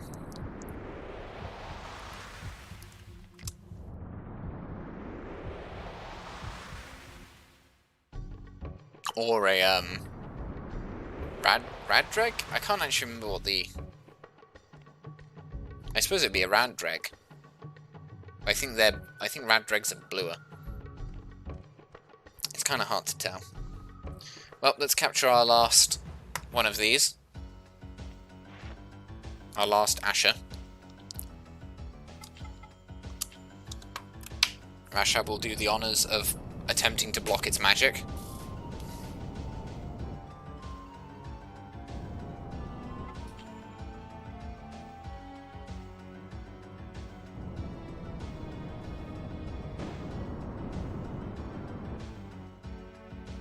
Oh, okay.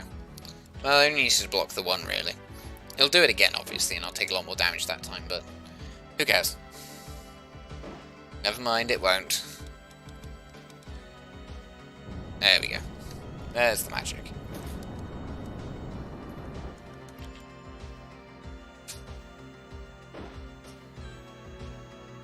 And now Levant can poke it. And then we can warp to the end. And this will be our main attacker for Tuturus.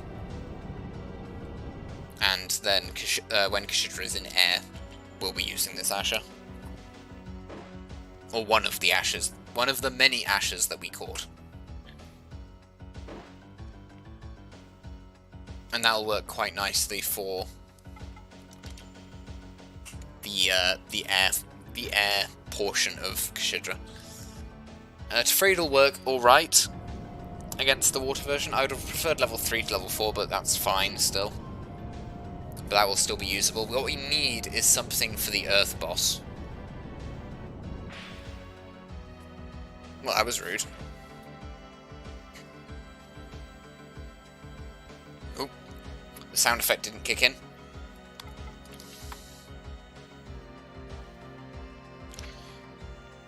So yeah, so currently we have this, the only decent air minion we've encountered was the tree. And I say decent.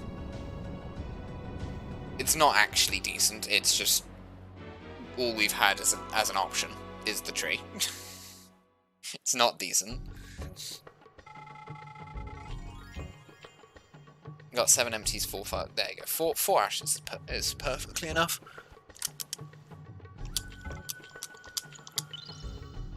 That should be close enough, I think. Might be a little bit far out.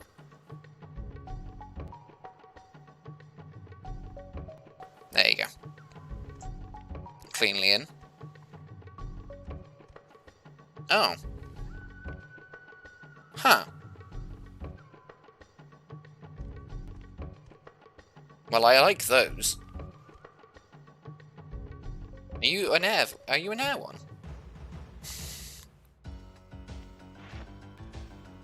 Ah. A Scapara. It's level 8 though, which is really sad. I don't like the fact that it's level 8. But what you can do with Scaparas, if Rashab didn't suck. Oh, are we going to be able to weaken the Scapara enough to be able to actually capture it though? This could be a little annoying.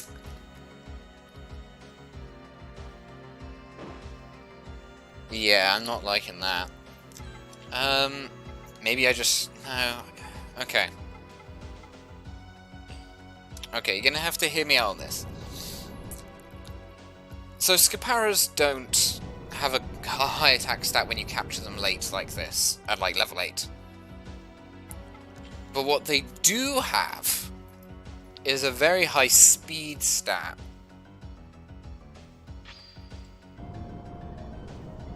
And speed stats are very useful. We're gonna fail this capture though. I will just burn through my empties to get this capture. I want that. I want the Scapara. Frankly, I want many Scapara. So I am willing to burn a lot of captures trying to get this. And in fact, I'm quite willing to die, come back, and keep trying until I do capture the Scapara. I would kind of like a lot of them, if I'm honest. It's getting out again. They're so annoying to damage, though.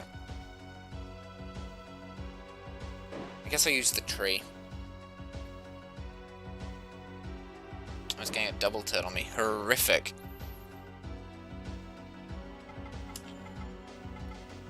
The tree is not going to last against this.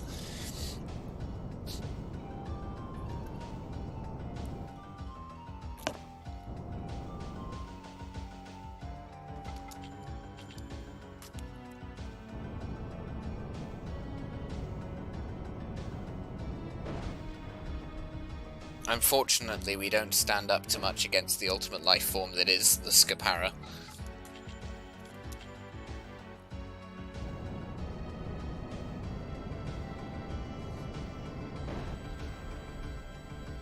But it's just too juicy. You can't see a Scapara in one of these runs and not capture it.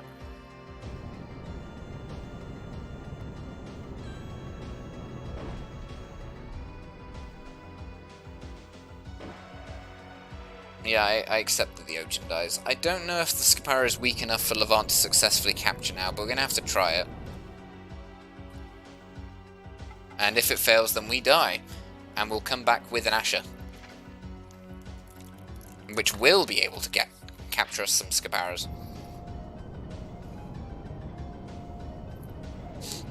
But it is hard to understate how good the Scaparas are. It is very hard to understate. Sorry, very hard to overstate. Wrong way. I can speak. Do not question my words. We are going to have to wrong warp to the back side of this forest a couple times.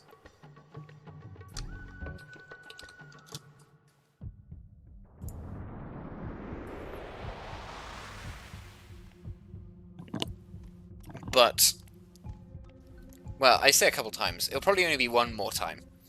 Because once we have this Asher all fused together and powered up, that should be enough for us to capture a lot of Scaparas. But I would like 4 of them. I would like 4. Much like the 4 Ashers, I would like the 4 Scaparas. And we shall use their mighty speed stat to hopefully take down the Earth boss before he summons Delphinel. And that's exclusively the reason why I want it.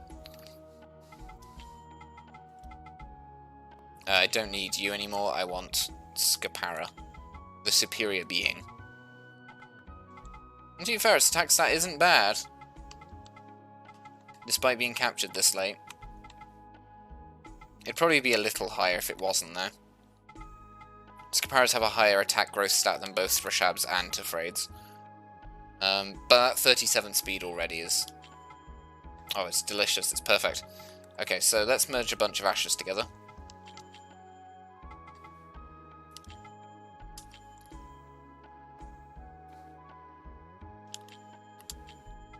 Asher plus Asher equals a very Asher Asher.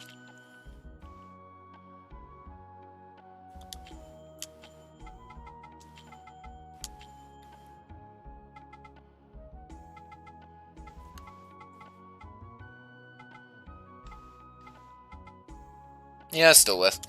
Right, okay. We now have a very Asher Asher, which will replace our Reshab, because that magic stat is, you know, many times higher. But the key point here is that these Scaparas are weak to Ashers. So now we should be able to capture a bunch of those.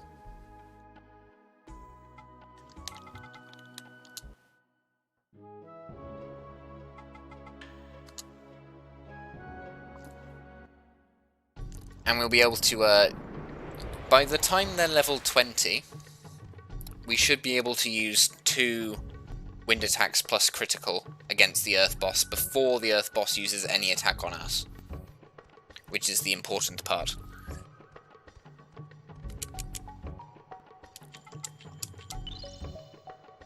I think we did that on the exact same frame we did last time. No, I didn't, because I missed. So I couldn't have. The only reason I thought I might have was, you could see a pixel which was black, which basically comes up whenever Levant gets near, or very near to a border. You can sometimes see them whenever I'm warping through in the other spots. There's just like a black dot where you wouldn't necessarily expect there to be one. Oh, it's an Asher. I'm gonna run from it because I don't need to anymore.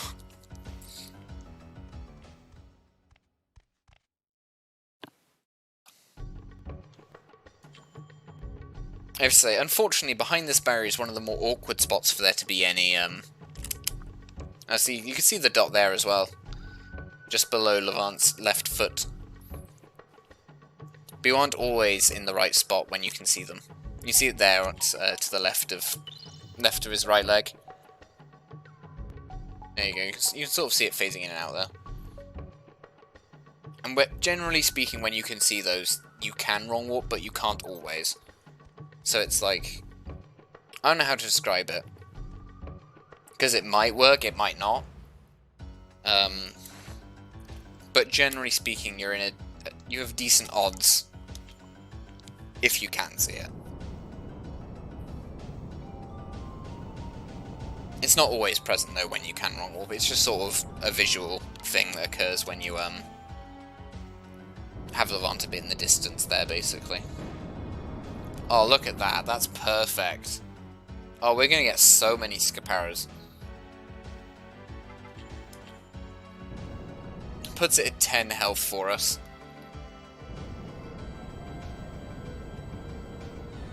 And because it's magic, the goddamn Scapara can't block us.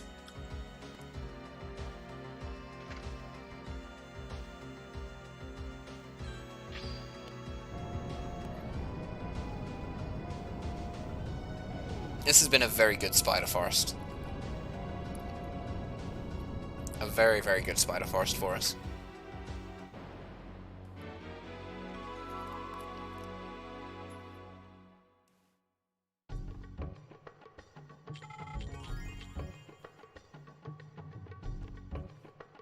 Isn't there something up here?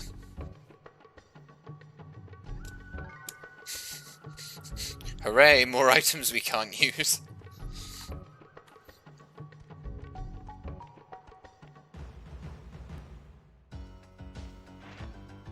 So this will be Scapara number 3. Our Asher will take a little bit of damage, but we don't want to level up the Asher,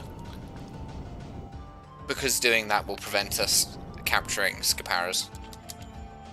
We would actually be just too strong to capture any of them. Or rather, the Asher would be too strong and our other minions would be too weak.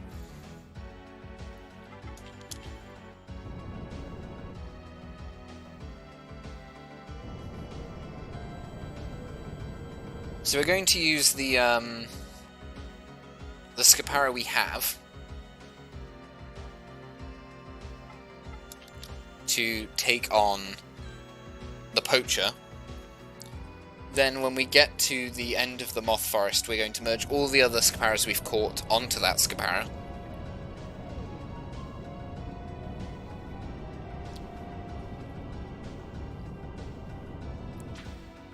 And that's just to make sure that we get more attack out of it. We don't need much attack out of it. We just need more than what we currently have out of it.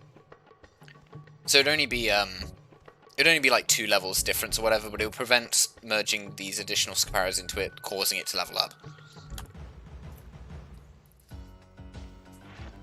And it would be slightly more optimized in terms of EXP gain for the Scapara. Because merging a bunch into it, getting it to level...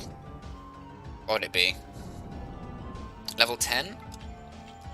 And then fighting the Poacher would get it to level 11.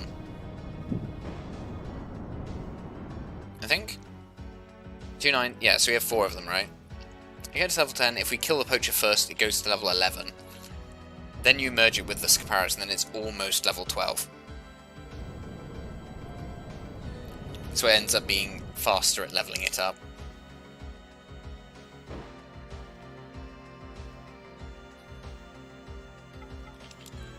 Granted, we probably do need to kill something before we take on the Poacher with the Scapara anyway, to be fair.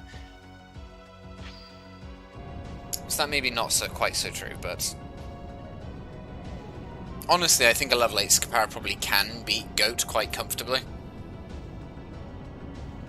You normally have like a level 10 Mardreg to do it. But if Scapara lands a critical hit, then, you know, who's to say? Now, that's 4 Scaparas, that's more Scapara than we will ever reasonably need. Pick up the Skeleton Key, because why not? We can't spend all this money we're accumulating, but we may as well have it.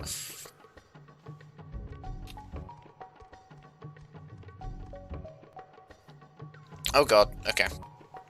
So those Haralcos?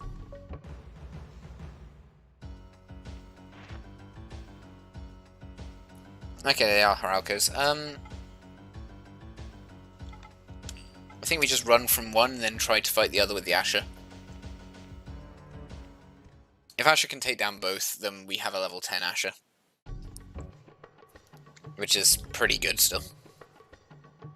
It would require Asher to one-shot them, which doesn't seem very likely at all, if I'm honest. I'd be surprised if the Asher could one-shot these guys.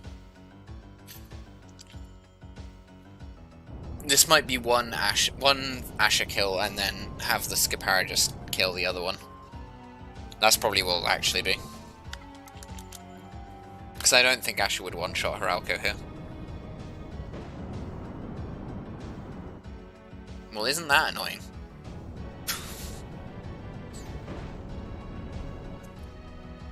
Can we boop it?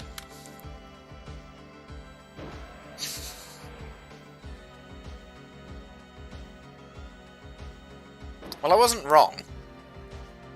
No one can say I was wrong. I was right. It didn't one-shot it. It just almost one-shot it.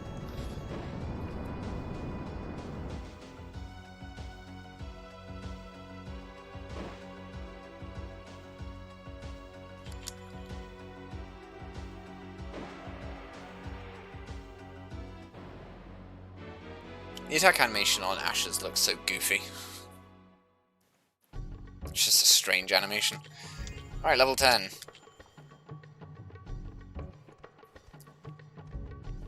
There'll be one more over here, and it's probably also Haralko, but it could be something else. Yeah, it's alright. It's a dual Haralko fight. We'll just run past it. Alright, we're done with the Spider Forest.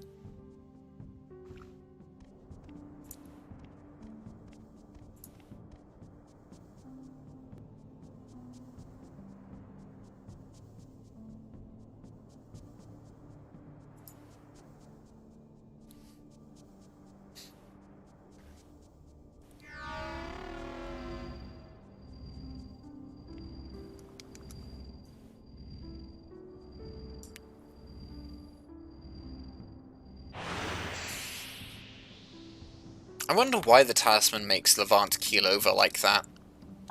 Like, I get that it's magic and powerful and stuff, but why does he, like, does it hurt him to use it?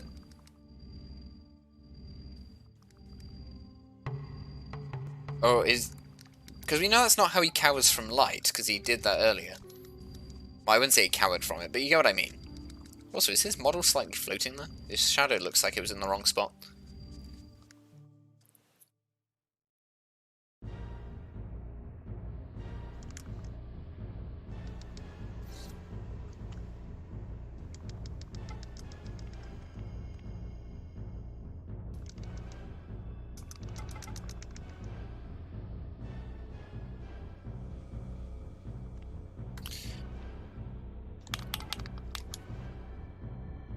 Wait. Oh, it's fine. I was like, maybe I should talk to Margaret to get healed. Nah, it's fine.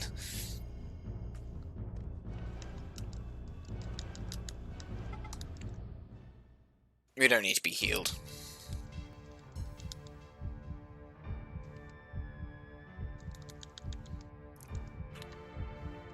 Yeah, one of the side effects you get from merging Scaparas together. If you repeatedly merge Scaparas together, they end up with 0 stat growth on their defense, special attack, sorry, magic attack, and magic defense. Like, those stats just never grow. Goes to, like, literally 0. It's like if you merge a bunch of arm jars together, just over and over again, merge a bunch of arm jars together, then you end up with a minion which has 0 stat growth on any stat. And then you're very sad because your minion is very, very weak. And very, very bad.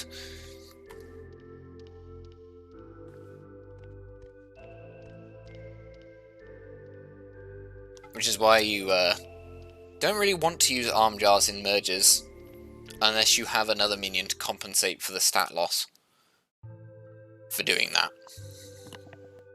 Not that you can capture them in the regular game anyway, until you go to the Eternal Corridor, at which point, you know, that's kind of irrelevant. Typically speaking, you don't really need to change your minions much once you've gone to the Eternal Corridor to be able to, like, infinitely clear it. You just need to give them, like, foot all enemies or something if they're a physical minion. And then, like, drain mana. Well, I say that. You give them sleep, drain mana, maybe drain HP, and then foot all enemies, and you're done. That means you can kill everything forever. Practically. Probably do want to give it drain HP, actually. And now you can kill every boss in the Eternal Corridor, except for Kolner. Like, guaranteed, except for Kolner. Unless your base minion is Gitamble, in which case Kolner can't kill you. And then the only minion you have to maybe worry about is, Klagus.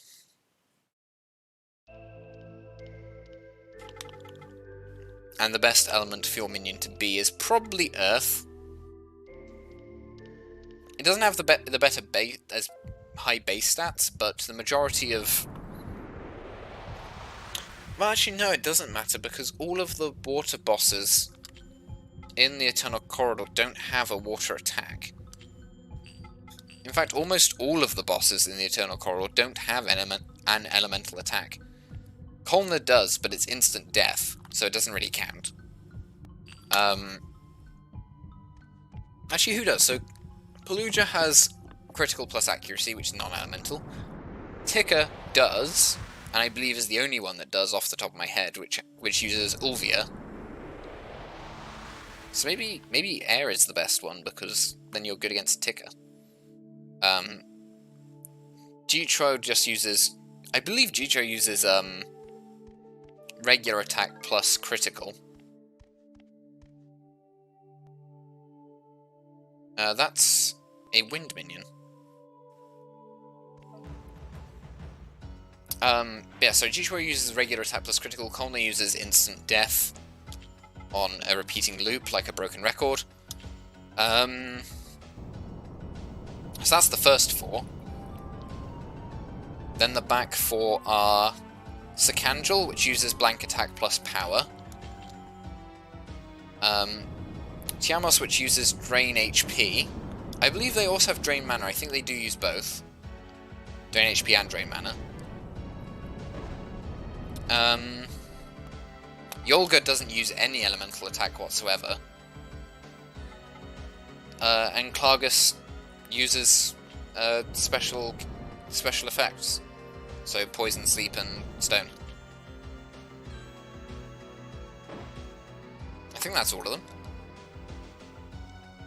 Which would make Tika the only one that has an elemental attack.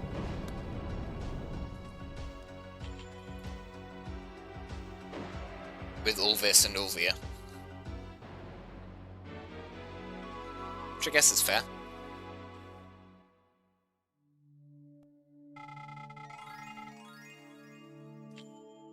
Alright, there we go.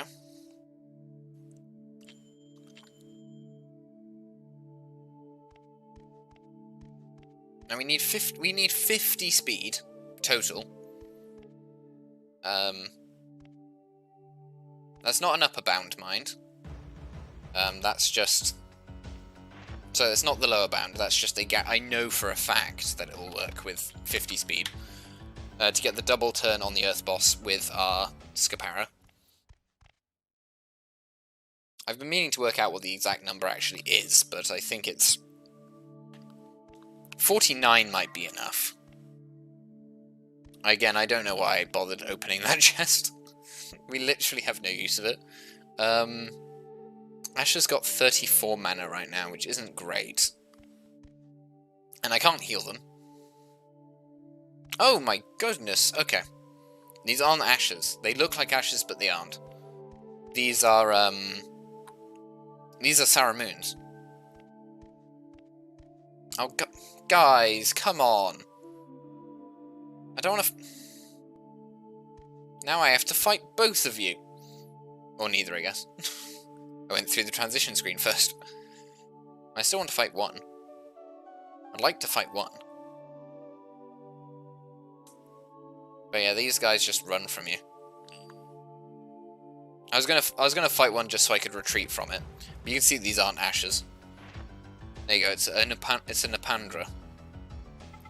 These guys have instant death magic. So we're just gonna run. And that was just to get some mana on Asher. That's what I wanted that for. There we go, we've got two spells from Asher, which is currently the maximum they can sustain. Actually, it occurs to me, when we were catching all those ashes, we could have picked up Divine Garb, which would have been nice. But we didn't. Because sad times for us.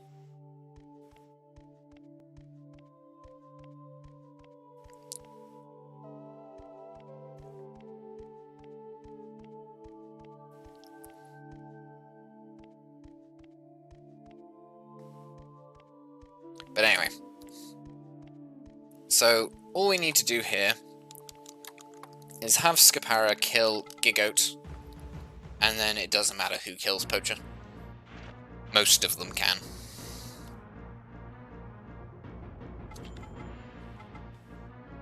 Incidentally, if you use emulator enhancers to increase the resolution of this game, so that the models are much more crisp, you get the side effect of the Poacher's axe doesn't render. Just some weird trivia for you. So really we want to get the critical hit really with our wind attack. We certainly want it to hit. Because we don't have much defense. I didn't get the critical hit, but it's fine. We'll defend to get enough mana to use it again.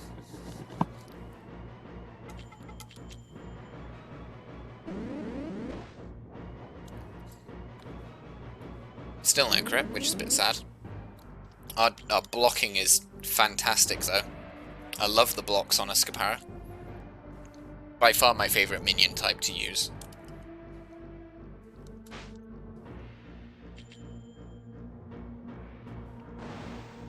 Incredibly vulnerable to magic and instant death.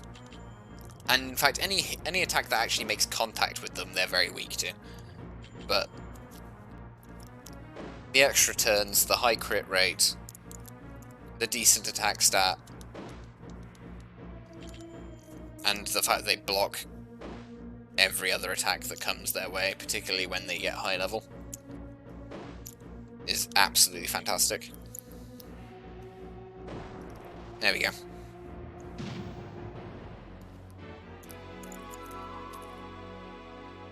Nice and clean, just Scapara just takes them all down. Goes to level 12, gets 2 more speed.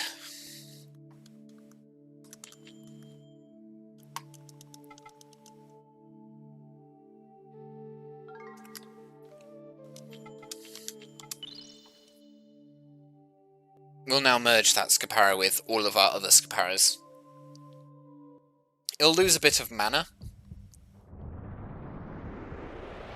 It'll gain health though, and it should gain speed and attack.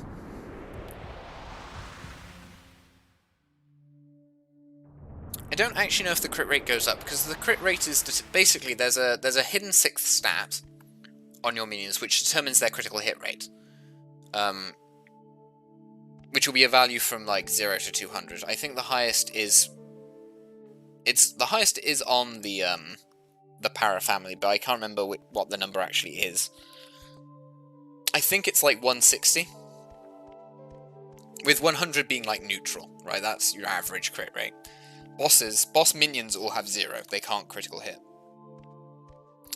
I'm gonna walk so I can go around this Mardrag.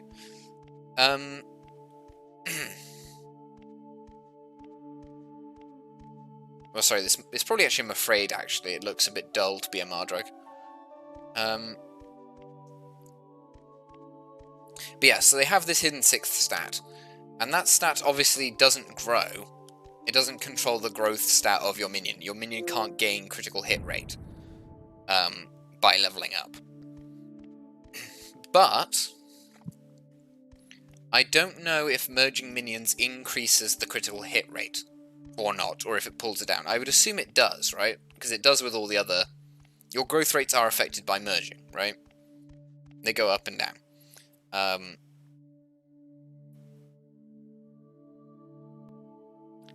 So I don't know if merging minions affects the crit rate to make it higher by merging a bunch of Scaparas together, or whether or not it just gravitates towards the highest number of minions that you merge it to. So, if you merge something with Scapara, say, does its speed growth stat approach 160, or does it go higher than 160? If you get what I mean. Because with other stats, it's possible to get 0 growth stat. It's possible for something to have a growth stat of 0. For, say, attack, magic, etc, etc. You just merge a bunch of arm jars together, and there you go. That's what you've done. But I don't know if the crit stat is affected in that way as well.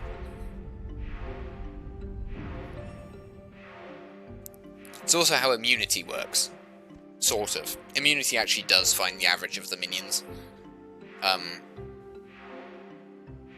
But a very low number is indistinguishable from immunity. So, like, it's possible to get a minion that is immune to all status conditions. It just takes an awful lot of effort, and it won't be perfectly immune to them, it will just be very resistant. So you can get, like, you lower instant death and critical resistance by, heighten its resistance, lower its chance of affecting you by merging with spiders and Gitambles/Hackaroos. For absorption, it's Squimals and Hirasags. For poison, it's obviously Nushabs or Squoots. Bat family, not the other snake families, that snake family specifically. Radiomels, and that family for Flesh to Stone, and Mukshiras for sleep. Basically, if they have the ability, they're immune to it, except in the example of Gitambles, which are immune to instant death despite not having the ability. And Nupandras and Saramoons aren't immune to it despite having instant death as an attack, same with Shark. It's like instant death's a bit weird and different from the others, but that is how it works for every other status condition and effect. But like, you merge a snake, a Squoot with a Mushkira, and you end up with something that's pretty resistant to both sleep and poison.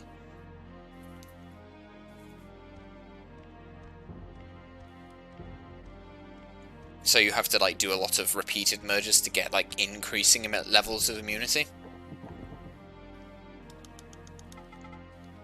Because you take that minion, you merge it with another Mushkira, it ends up more resistant to sleep and less resistant to poison, and then you merge it with another Squoot, and it's now more resistant to both of those things than it was before.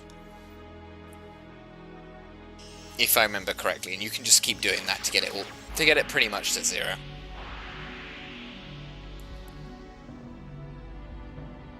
I believe that's true anyway.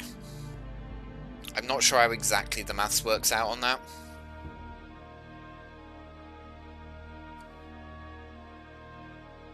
Because I don't know if Squoots are perfectly resistant or perfectly not resistant. Rather, to like sleep, right?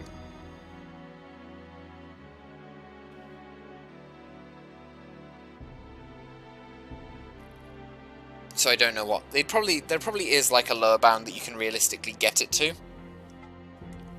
before they don't become increasingly resistant by doing that. And that could be the same as if you just merged one Squoot with one Mushkira, but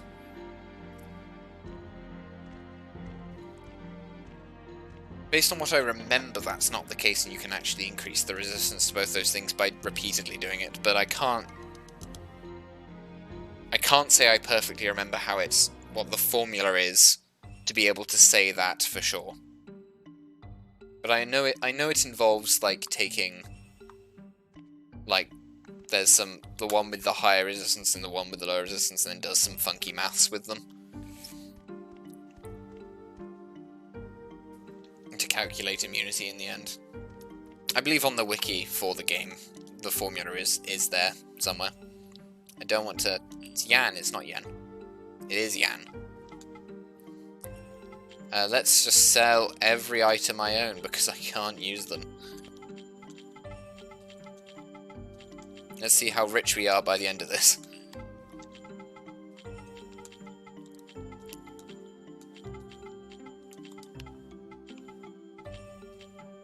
Oh yeah, I can't even use the sleep spores I picked up. I forgot I couldn't even... Why did I bother picking them up? I couldn't use them. I remember going, oh, I won't use the sleep spores yet. It's completely forgetting that I'm not even allowed to use them. / able to use them. I could buy a blue phantom. It's not as good as Little Bird. In terms of speed, which is the only stat I care about. So that's a shame. But we're just going to sell everything to see how rich I become in the end.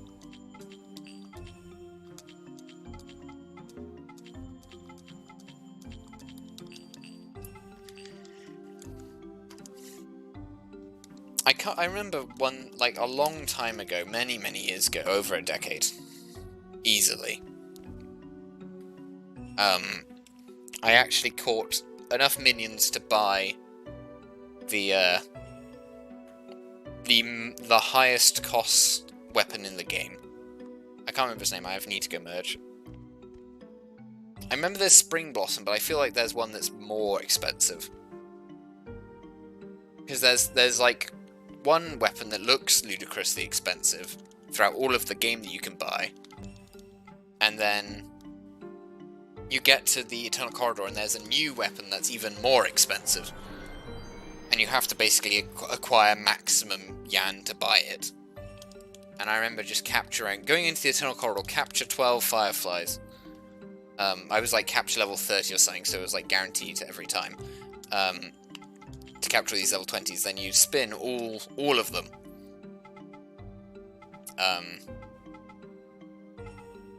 Yeah, of course I'm losing speed stat. Yeah, and you capture all of them. Straight away, like, lose all of, like, 5 mana off doing that. We're gonna lose more as well.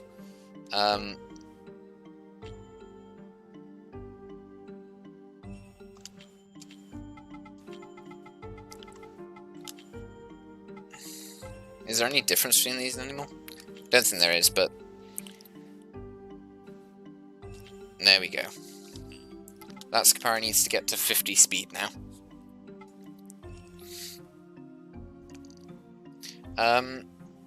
But anyway, sorry, going back to what I was saying. I guess we need to level up to Frayed now. But yeah, sorry, I just went into the forest, capture 6 Firefly Cocoons, come out, spin them all, go back in. Sorry, sell those 12 cocoons, because you have a max stock of 20.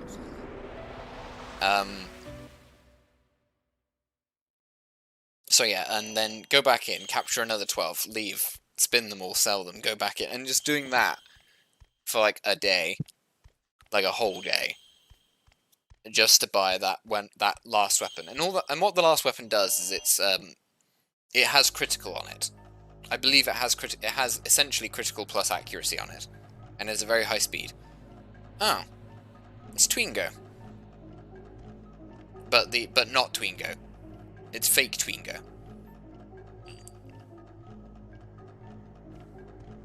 I can't escape it because they're too. You can't escape Twingo. Oh, Ibdamia, it's actually Earth. I thought it was the water one. I guess it makes sense because its belly was so purple.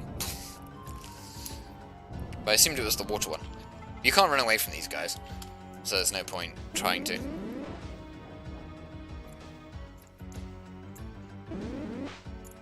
I'll just press attack now, and that should be the end of the Ibdamia.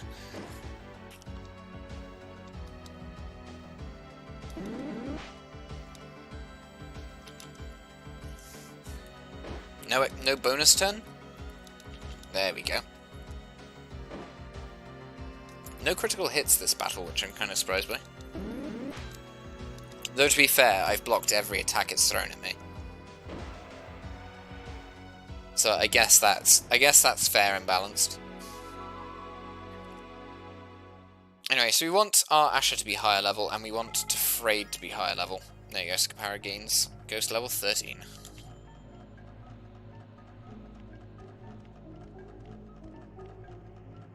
There'll be another one over here which we can't see. It looks kind of blue in this filter.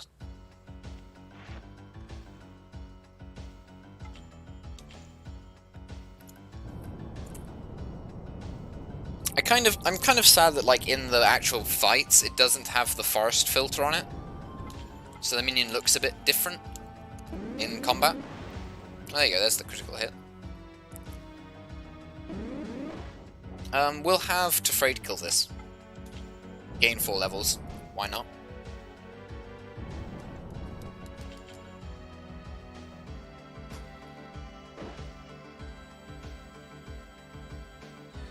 I'm kind of surprised that that didn't kill the Abdomia.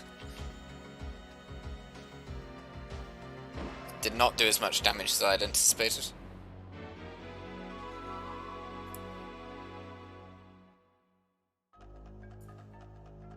Great Walnut that I can't use. Stop giving me items I can't use. It makes me sad.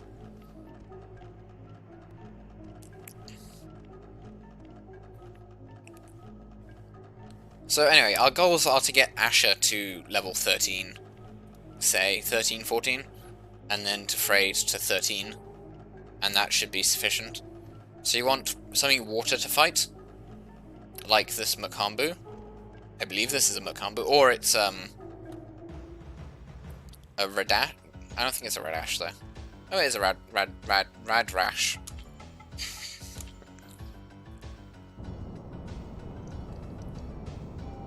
A Makambu's more blue. I'm not sure. I find the nominate species textures are kind of hard to tell apart from these. I was gonna. Okay, it's just using that. They're kind of hard to tell apart from the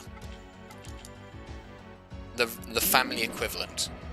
So, like, in the case of the Mardreg and the Mafrade, for example, the Mafrade is clearly duller than the Mardreg. And that's true for most of the species. Like, the Patdrag is red, whereas the Jitambul is pink, basically. But they're both the same minion, just one's then they're both fire, just one's nominate and one isn't. And that's the only difference between them.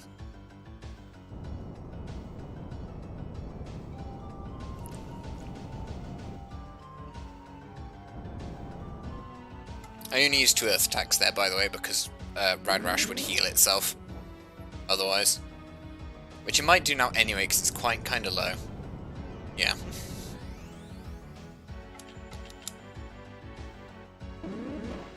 And it'll do it again now.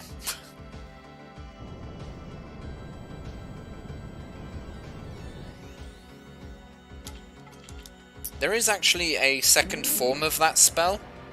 It's Medina in this one, but there is a tier 2 spell for Medina as well, but you can't obtain it legally in the game. You have to hack it in to get it. I suppose maybe the developers thought having a heal spell that was like stronger, you know, like significantly stronger, would be too much of a power difference. In that, well, not a power difference, in that maybe it'd make the game too easy, is what I think I mean.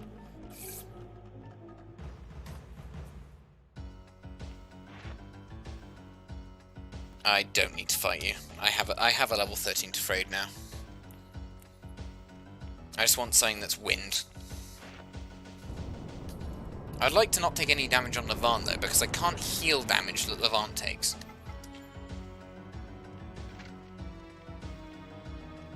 So my main concern here going into the Tuturus fight is, frankly speaking, the fact that Tuturus can poison me. I don't want to be poisoned. Oh, that one's got wings! Wait, did the other ones have wings? Or does just this one have wings? Hang on, I need to verify this. This guy's got wings. I need to go back and see if those other ones had wings. They must have all had wings, surely. They must have all had wings.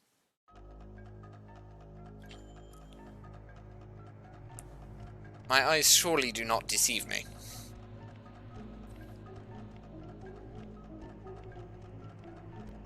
I know this is like a pointless detour because I don't even want to fight them. I just want to see if they had wings or not. Because I swear that when you encounter them... I'm expecting these ones to have wings. Yeah, they have wings. I swear that there's a point where you can encounter those where they don't have wings. And then, like, all the other ones do, and I don't really know where that point is. But I feel it in my bones that it's true. Oh, my Ash is still level 10. I was like, oh, I could go up here and then just wrong warp and fight boss. I'm like, wait a second. My Asher is not high enough level for that. I won't wrong warp because I'm looking for something to kill. Oh, look! Some air minions. Are they by themselves or are they in pairs? Is it a Radash and the air one? Oh, it's just nice. It's just the Squamain. That's perfect for us. That's an easy level 13 for our Asher.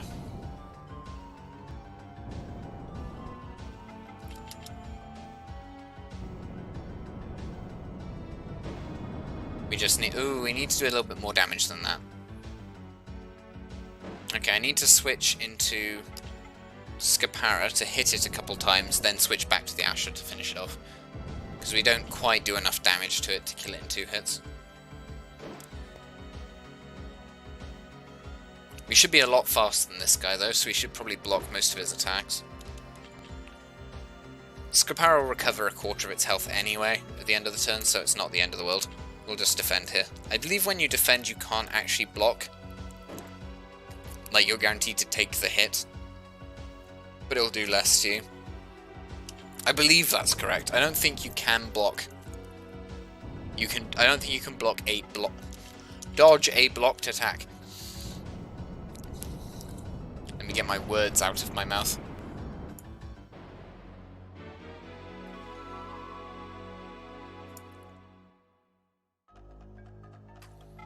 There we go, level 12.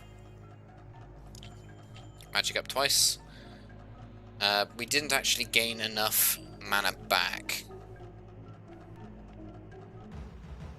But Scapara probably isn't going to see much combat in this fight, so I'm not too worried about damage that Scapara takes.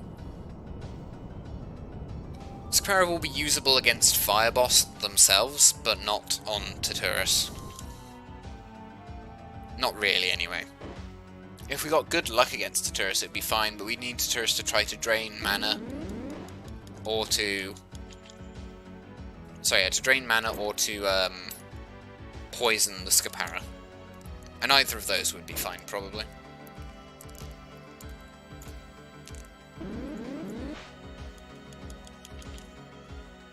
These guys have 40 mana because they use Wind Attack plus critical.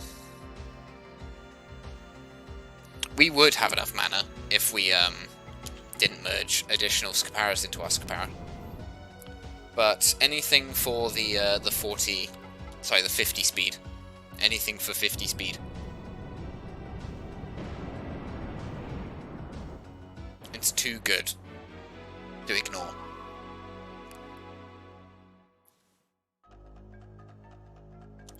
Another Great Walnut that we can't use. On the plus side, there's very little penalty to failing to defeat Taturus. Like, the penalty is very, very small. Because we aren't using any items in the first place. So, what do we lose from failing to defeat Taturus? Not a whole lot. So I'm not worried about needing to do extra fights if necessary. I am trying to essentially go quite early on this fight. By using 2 level 13s with no healing items and no healing items and no elemental advantage. I obviously picked the fire Asher for this purpose because the arena element will help us. But my Tefrade is not going to be too much use. Comparatively, it's going to do a lot less damage than... Sorry, it's going to do a lot less damage than the Asher, the Tefrade. It should get some decent hits in, but the damage dealt would be the same whether or not I'm using the Tefrade or the Scapara. In fact, I think the Scapara will... No, they'll do the same damage, the Tefrade and the Scapara. But Tefrade has 4 attacks, Scapara has exactly 1 before it's out of mana to use its attack. If Scapara had killed Tuturus, it would just be because Tuturus kept missing the Scapara and wasn't using fire magic attack that would finish him off.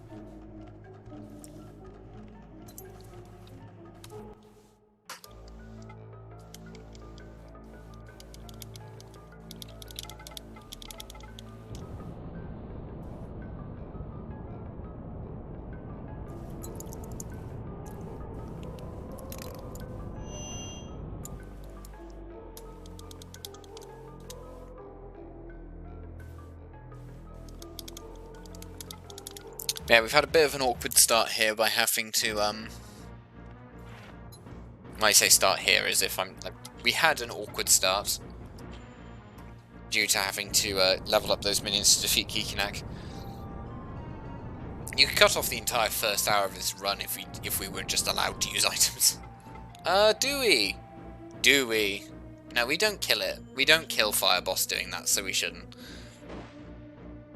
We shouldn't waste damage to Tuturus by trying to use magic attacks on Fire Boss to kill it.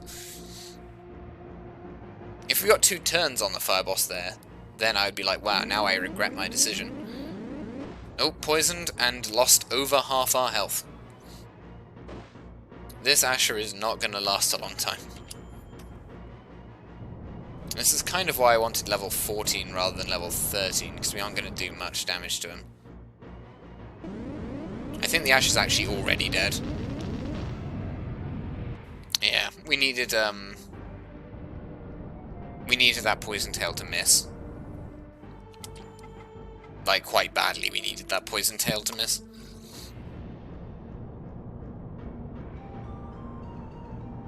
So I think we're probably gonna lose this one because that was already our highest damage attacker and it didn't do very much. Frey doesn't have bad damage, to be fair, but it's just significantly lower than Asher's damage output would be. All of our minions getting poisoned now. We might get half Tuturus health off with this Tefrade.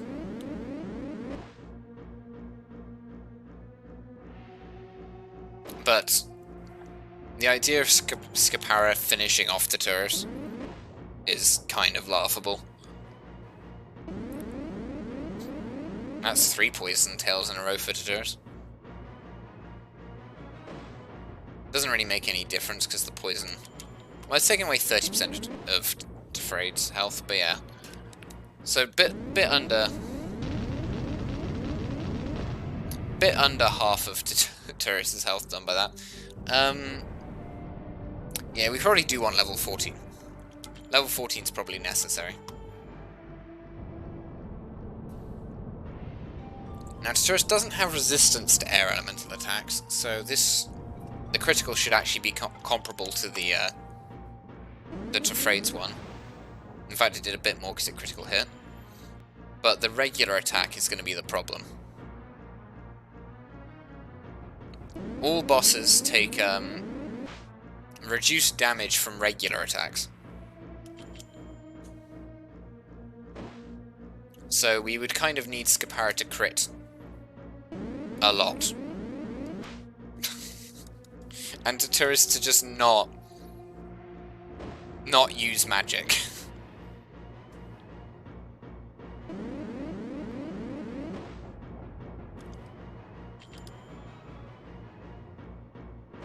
I'm also not bothering... That's also why I wasn't bothering to guard to gain mana back, because the drain would make it not worthwhile. Okay, Skipara's probably going to take a crap ton from this.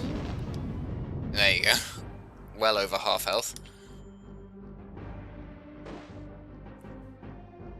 So if he does it again, we die. There we go.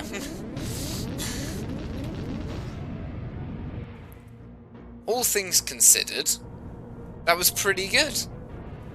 I mean, we're dead now.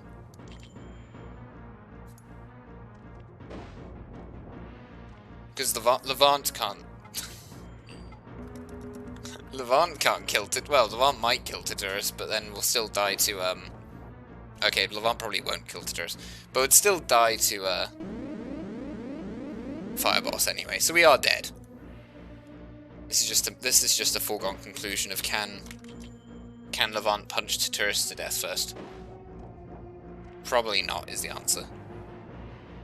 Well, if we get two... No, we can't. We're gonna die. There you go. We got poisoned once, and then even if we get 2 turns, we're now dead, so we probably won't kill Tityrus. There you go. One more would do it, and we die to poison? No, okay, we die to that. Okay. Well, as funny as that was, that Skipara almost killed Tityrus despite being weak to Tityrus. We should get to level 14. Which is easy, I just need to kill 2 level 12s.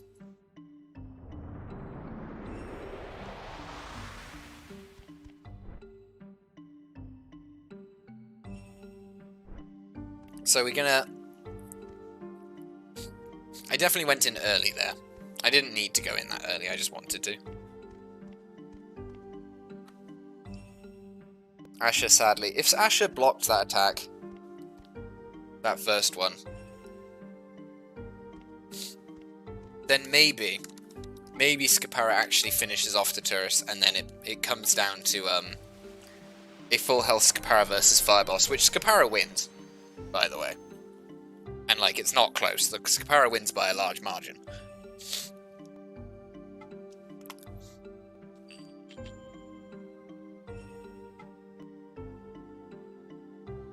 So we'll get 1 more level on our minions, which is trivial to do. I need to kill level 12s for it, though. I could kill more of those Twingos, but I don't really want to level up the Skipara, because it'd be slower. It'd be faster to fight 2 level 12s than 4 of them. Even with the advantage Skipara has. I could just find the Ginwees, which are all level 12, and they can be fought in pairs. Asher can fight the snakes, the wind snakes, the air snakes. I'm pretty sure the element is meant to be wind, but the reason they use A for air is because otherwise there'll be 2 W's on the screen for elements. So you're back. I guess I could fight 2 of these and then 1 level 12, that'd be fine. Skipara doesn't really need to be level 14, but if Asher just dies again, then like 1 additional level on Skipara would probably be the difference. Because Asher will still die in 2 hits, regardless of this level up. The point of the level up is to increase the odds that Asher doesn't die in 2 hits. Though to be fair... No, surely not. Sorry, I was just thinking of, was it when we got a level 15... We got a level 15 Hirosag, and we're like, does it get 2 turns against the Fireboss before the Fireboss summons Tityrus? And the answer was no. The answer was no, it doesn't. And I was like, well, maybe. And then we were like, very close to killing it, and then we got 1 extra level. Then maybe it would. But that's not worth doing. I'm not going to fight that many things just to test the theory.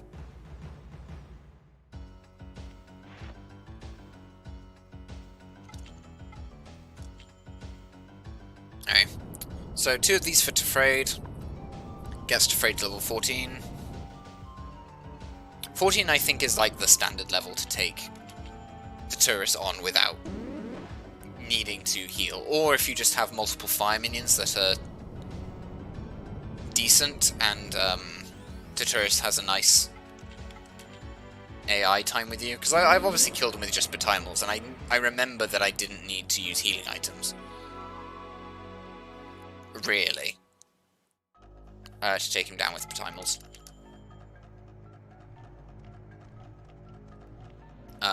But I only have one fire minion, and I didn't want to capture a bunch of stuff just to do that with.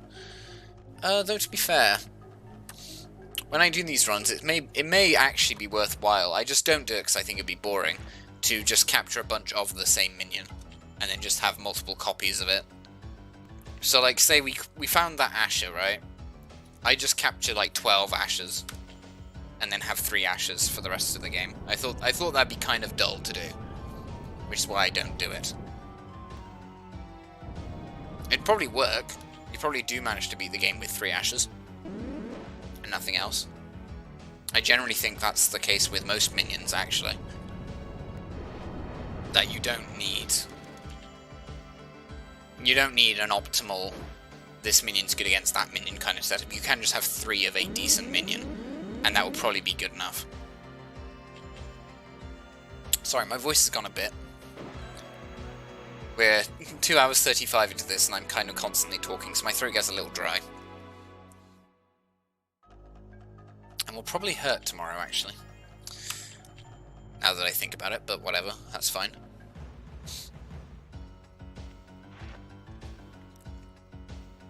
We'll have Skipper kill this one. Then there'll be one in the next room as well, and then we'll go find those snakes. Jesus, okay, my voice is really starting to go, isn't it? Excuse me. I may fetch some water in a second. Once we defeat Turris and Levant starts doing his slow walk back to the temple, I'll go grab some water. That's, you know, like 10 minutes out, maybe, probably. Depending on how fast we kill stuff. Maybe a little longer than that.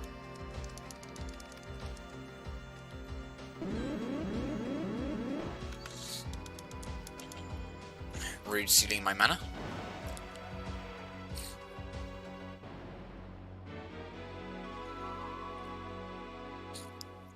I think it'd be cool if the minions had a unique death sound, but I understand that the game's old and they didn't really have the necessarily the memory space to do that. The game's already pretty large when you think about it.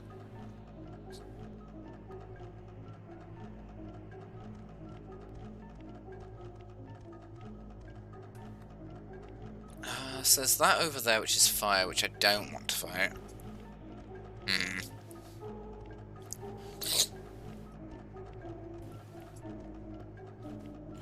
I need another sacrifice for my Skipper.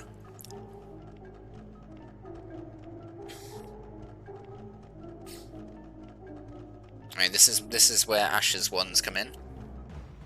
Being level 13, Asher should two-shot these. And then we'll need to get into some fights and run away from them.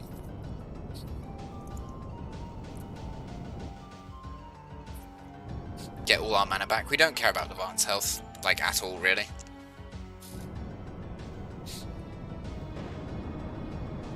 There you go, that's much better than when we were level 10.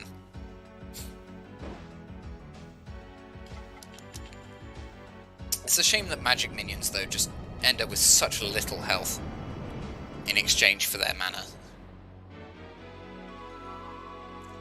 And then their health barely matters as well, because they have so little defense, typically. No, they barely have any to speak of, really. Which is why Turris kills us so fast. Or kills our Asher so fast, I should say. 3 Ashers definitely does beat Turris, though. I think you just need a semi-decent luck on what attacks Turris chooses to use. Poison Tail being the one you don't want him to use. Ashers have very little defense, but I believe their magic defense is better than their physical.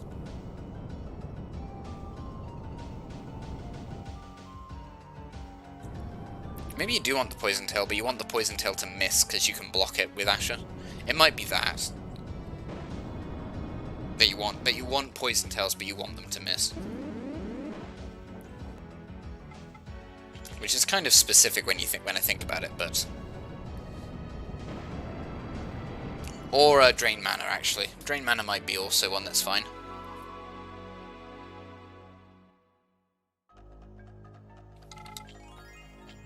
There we go. Yeah, see, 38 magic defense to 19 physical. So yeah, you probably do want fire magic attack then. And then you wouldn't have to worry about your... Sorry, it's Freyd's level 14 already, right? So it's just Scapera. And Asher needs... There's Fireboss grooving up there, on top of that plinth. With this really weird idle animation.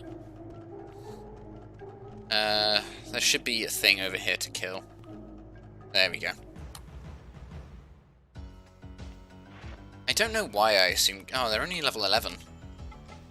Oh wait, no, that's fine, that's fine. We already killed level 11. Wait. Does that mean Ginwi replaced two encounters? Because the earlier ones we fought were level 12. Well, I guess it makes sense. It is a very different spawn location that we're in now. So I guess it would have... That has to have been the case anyway.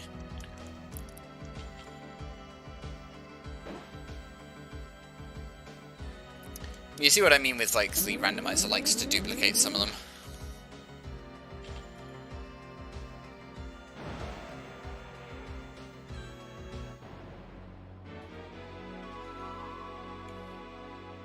Alright, so 3 level 14s now. Everyone's gained 1 level.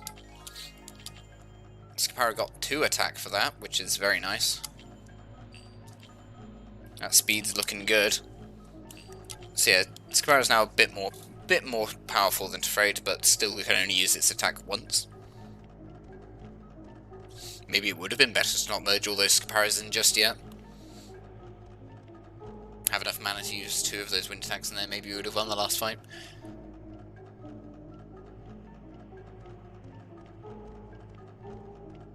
Will I learn that lesson for next time? You can bet your ass I won't.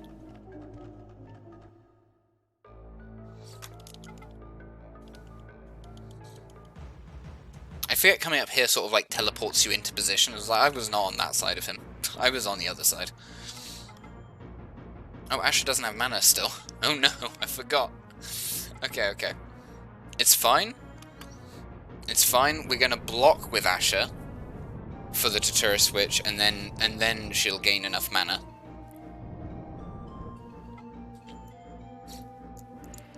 And then we'll have an extra magic attack that we didn't get last time. That's all we need, like 1 more magic attack.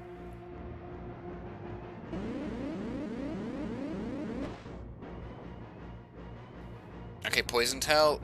Because we were blocking, we unfortunately don't get that attack, but we should now get two turns, I would expect. Oh, apparently not. Do we die anyway then? Oh, to be fair, we weren't going to get the 3rd attack in anyway, so this is the same. This is still better, and it doesn't matter that Ashe didn't have more mana. Because she dies here anyway. Oh, damn it. Okay, now we do get the double turn, so she wouldn't... Okay, we would have gotten the 3rd one in. I am wrong. I am sorry, Asher. You get to poke Tuturus once. Well, we don't have enough mana to do 4 of them. But this is just insult to injury Tuturus. You didn't have to do this. I shall poke you again.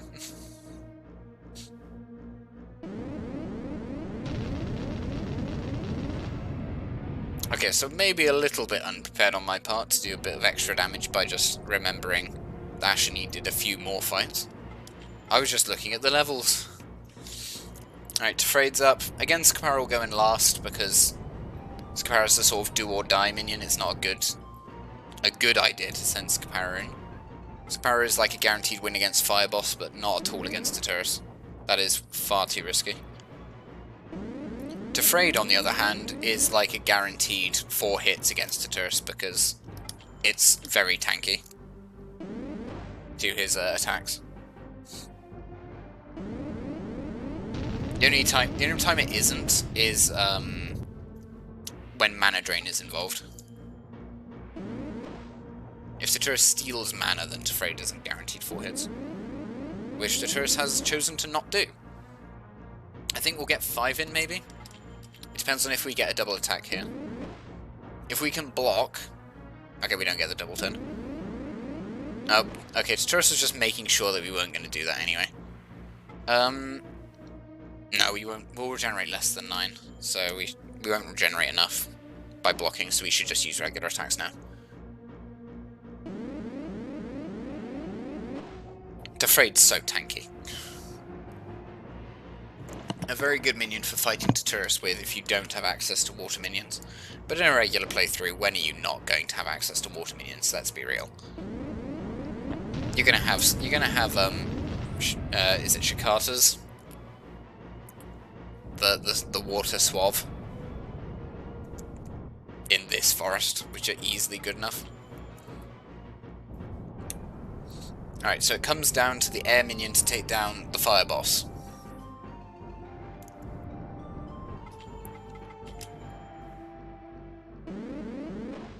No critical hit, so Turturus... Okay, we got the double turn there. Cool. I was a bit worried we were going to get fire attacked there, because that would be very bad for us. Nice block. We're gonna defend so that I get enough mana to use wind attack plus critical again. I know we'll take some free damage for that, but the wind attack will do more damage if it hits. There we go. And we get the double turn. Oh, there we go.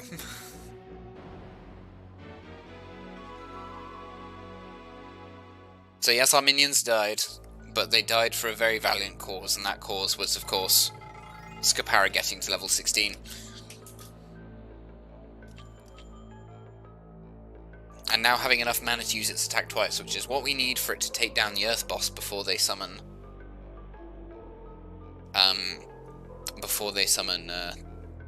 Delphina.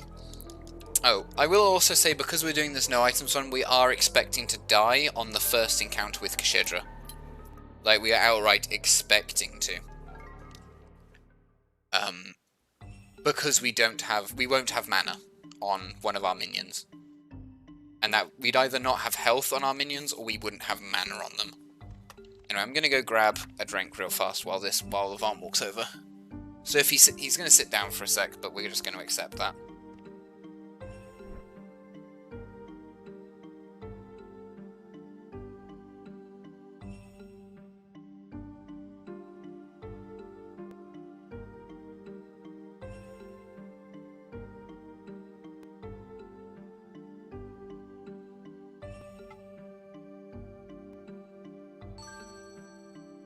There we go.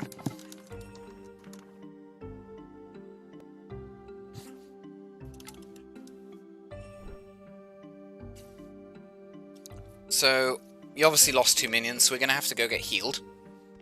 That's the first order of business. I don't think we need to capture any new minions for the rest of this run. I think it's just going to be a beeline to the end now.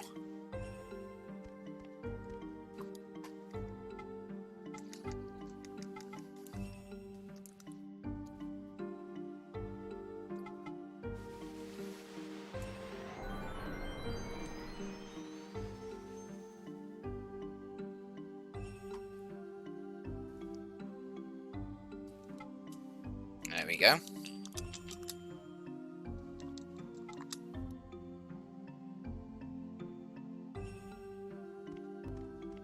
So it's going to be a little hectic, because what we're going to need to do is...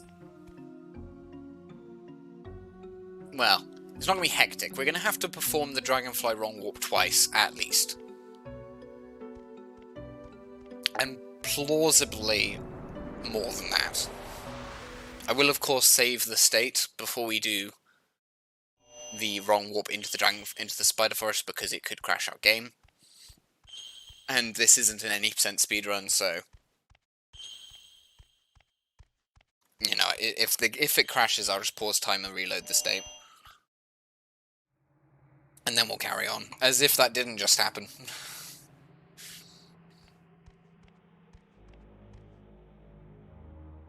Oh, okay, well these guys are going to be annoying to get past. And by annoying, I mean I don't think we can get past them. I want you to come over here, and then I want to go, like, this side of you. But I think you're too big. I don't think you can get past these guys.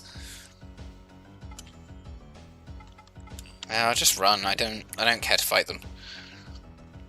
They're not high enough level to justify fighting. And we're gonna fight Earth Boss anyway.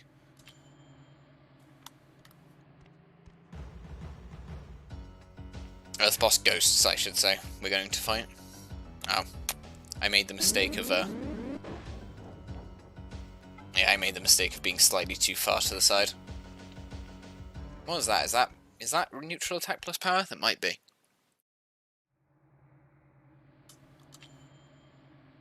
It might be plus accuracy. I find blank plus accuracy seems to be more common in this game than blank plus power. Or blank plus critical is, I think, the rarest. Oh, look. It's two swabs. I also don't want to fight them. I have no interest in fighting the swabs. So that means the next room probably contains 2 rattle shoes. Actually no, it'll probably contain 2 swabs rather, I think. Oh god, what the... They're so fast! Big swabs are fast. I did not expect that.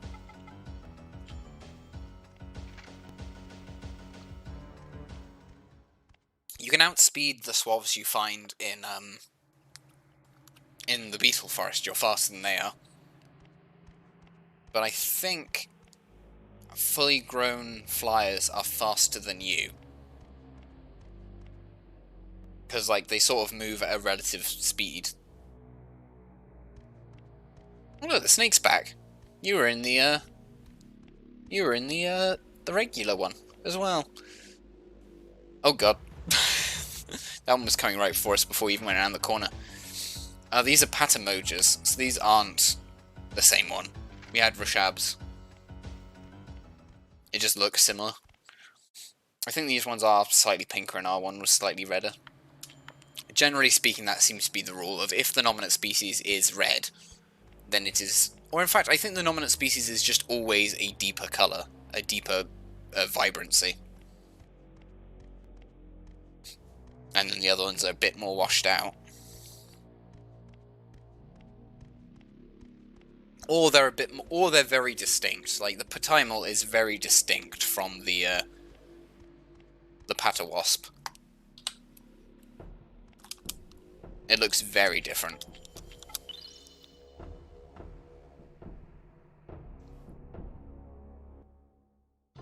Nice, good wrong warp. No crash. No crash.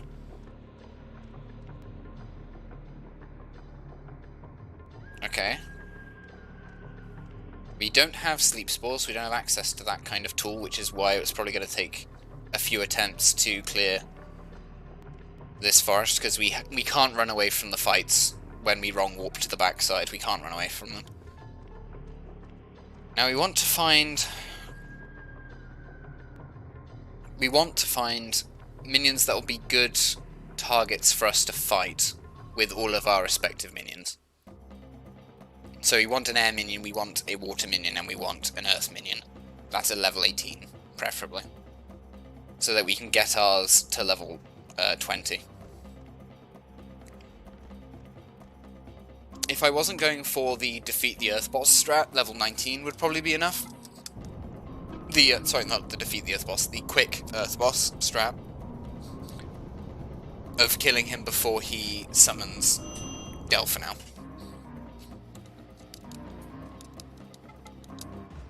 But we are going for that, so we need other strats.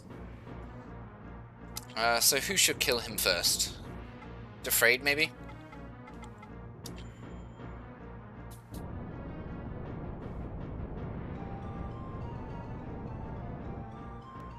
Scapara can as well. It doesn't really make any difference. I just don't think Asher should go first.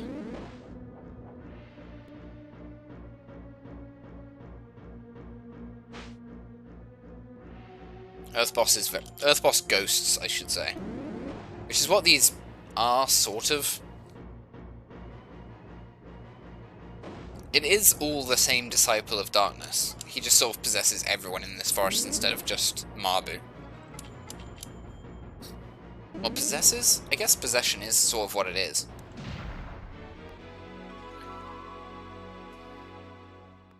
He has a firm grip on the darkness in their hearts, whatever that means.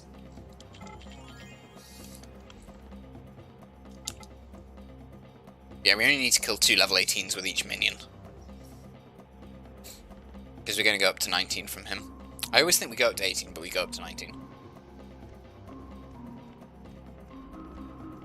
I think you go up to 18 from killing the air boss, I think. The turret is level 15. And yeah, you go to 18 if you kill both the air boss and Cetarian with the same minion. Then you end up with a level 18 minion. You end up with a level 17 otherwise, I believe. This would make a good target for Defrayed. It'll be level 17, which isn't great. Oh, even 16 even, okay, that's actually really bad.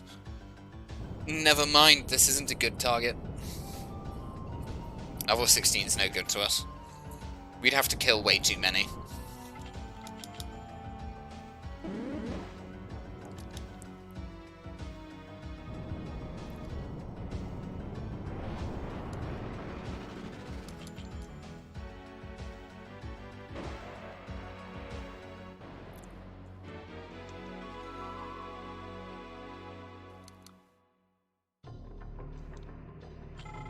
Stop taunting me with these great walnuts. How many have we got? We got 3! Keeping in mind that I already sold 3, we've gotten 6 this run. That is not a small number of great walnuts. Pat Becker. Level 17, that's a bit better.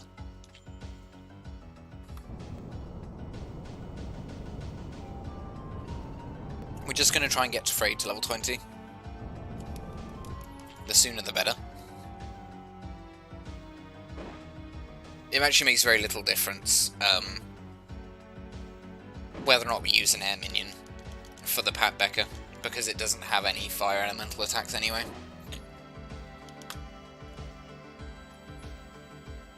So when we're on the return trip, as it were, from fighting the Earth boss, the next Earth boss ghost, which we will get Scapara to kill, then it would make little difference whether or not we fought the Pat Becker with the Defrayed or the Scapara, and we'll probably use the Scapara. Is it Scapara? Or is it Squapower? Squapower. Blech. No, it's Scapara. Okay, cool. Sometimes they stick a W on there. And it's not all that clear what's the difference.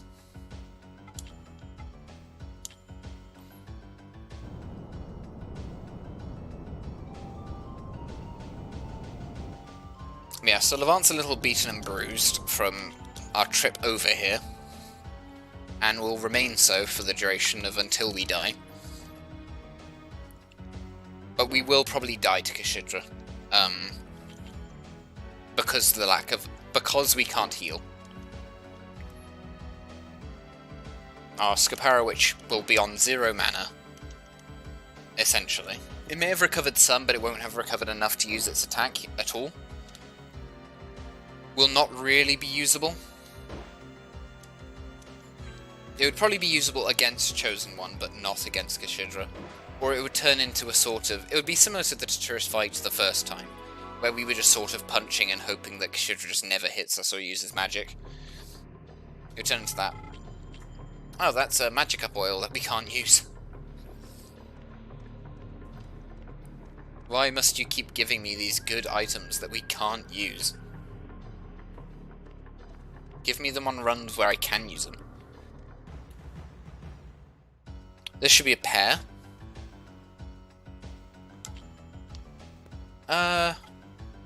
Yeah, I think finishing these guys off will get Defrayed to level 20. Two Geebles is the same as level 17, 2 level 17s the same as level 18. We've killed 2 17s, so... and 1 level 16 so far, so that's... 1 level 18, and once kill that, 1 level 17, kill that, another level 17, 2 level 18 is the same as level 19, killing a level 19 with a level 19 gets you to level 20. Sorry, I know that sounded probably a little weird, but like, that's just how I think of it.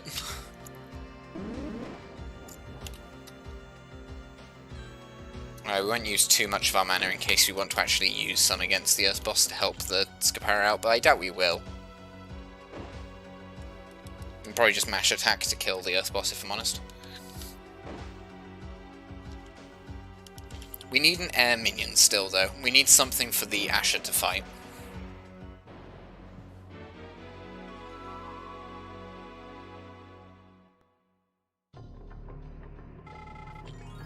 There you go, that's Defrayed. Finishes at 49 attack, which isn't fantastic, but it's not terrible.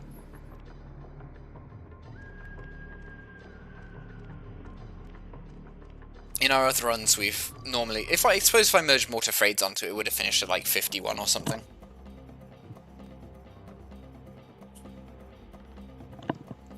It's starting to hurt from being underneath this headset. It's not the most comfortable.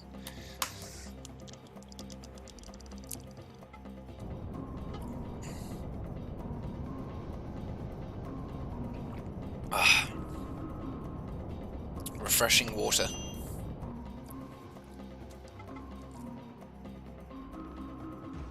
How sinful my existence. It's very rude of him to say that, isn't it? Oh, I've got my antivirus deciding to tell me about how my browser's doing.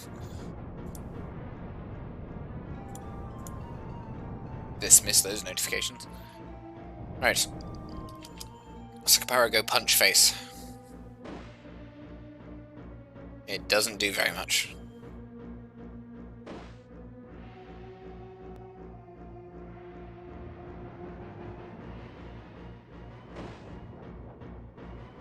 We should probably use our ability. There you go, that's better.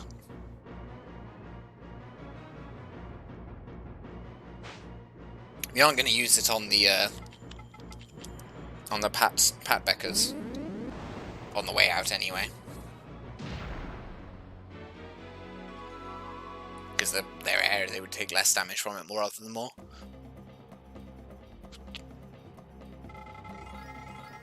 There we go. Ooh, 48 speed.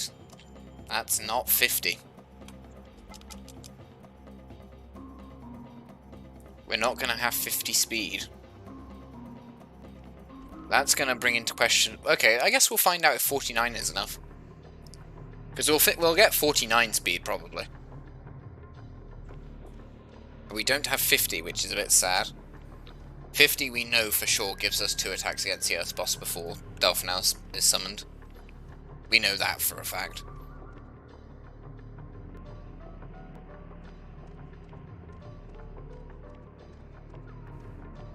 Maybe if I don't know. I'm thinking about like if I merged them in sooner with all the other Scaparas, would that made the difference? Maybe. Don't know. Anyway, so 2 of these and a level 18 will get this guy to level 20.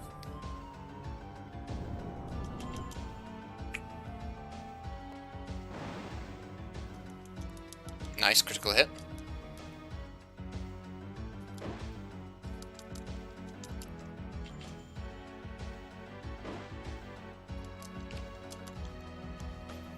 These guys also do end up with so much health,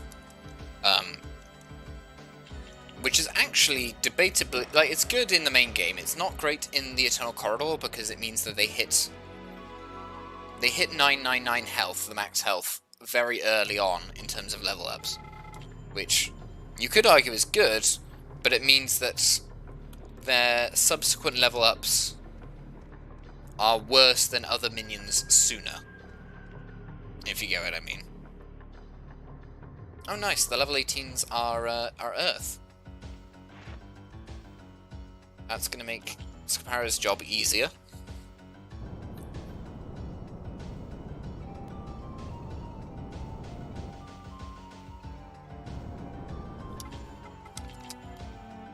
Still has to hit, of course.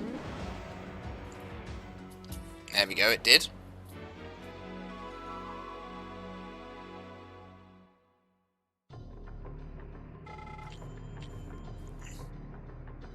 Alright, basically any minion that we fight now will level up that Scapara. Any minion in this forest that we fight will level that up. There is this level 18 over here, but I think I actually want to get the kill on it with the Asher.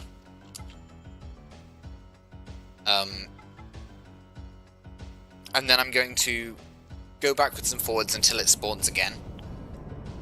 And kill it with the Asher again, getting the Asher to level 19, then I kill the Earth boss. And it goes to level 20. I'm just changing the order around. And it gives Scapara the chance to gain mana back.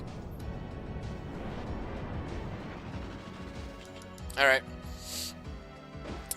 I will see you next time.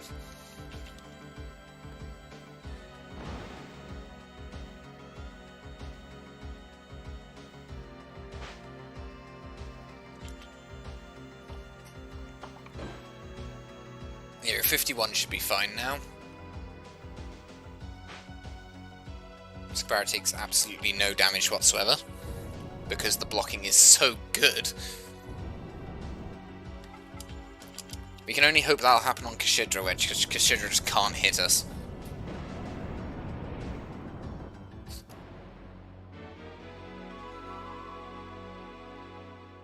Yeah, I'll be Asher to level 18.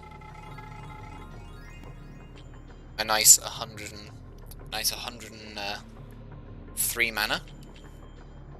So 4 attacks on the Asher now. And we're just going to go up again now, straight away. And hopefully that'll have respawned one of these guys. There you go, it's the near one. And now we'll just do it again. And then Asher will go 19, then we fight Earth Boss Ghost. I know I just said that before, but I'm reiterating myself to remind me what to do. The main reason for doing this is so that the Asher won't burn through its mana.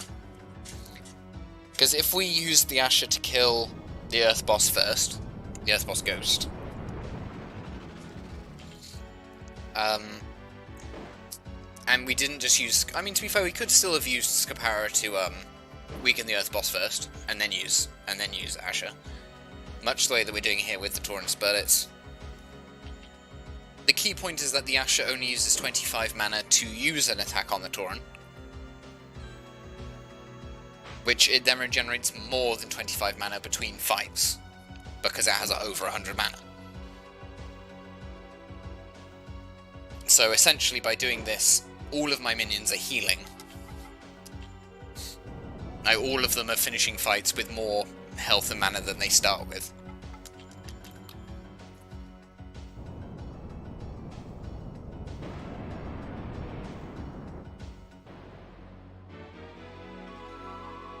Whereas level 14 Asher, not necessarily. Wouldn't necessarily happen if I used more than one. It would take a little bit of time. Anyway. Level 19 Asher, go kill Ghost. Then we'll come back up and we'll kill one last Tauren.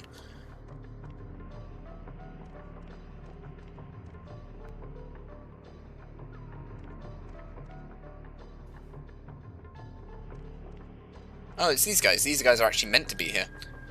Oh, I should have waited a bit longer to go around him. I don't want to actually fight it. But they move so slowly. To be fair, if I can get it to go to the other direction, that'll be fine as well, that'll work. Like if I can get it, there we go. I just wanted to chase me that way around. Buys me a bit of time as it sort of swivels on the spot, so it doesn't actually come towards me as quickly. There's Yamu.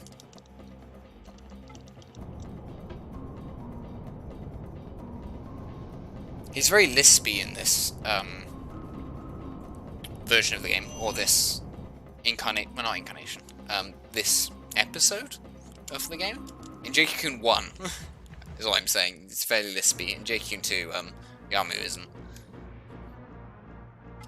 Yamu sounds a lot more kid-like in Jade Cocoon 2, in my personal opinion.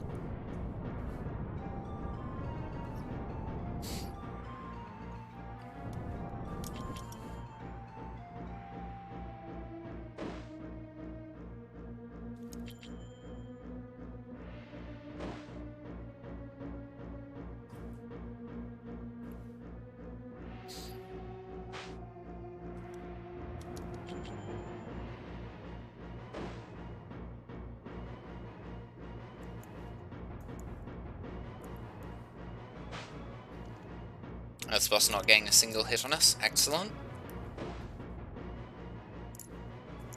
I'm a little bit worried about crits here. Good, no crit. I think crit would have killed the Earth boss there, and then we'd have ended up with a level 20 Scaparana and been stuck with this level 19 Ash for a little longer. It'll just slow us down a little bit.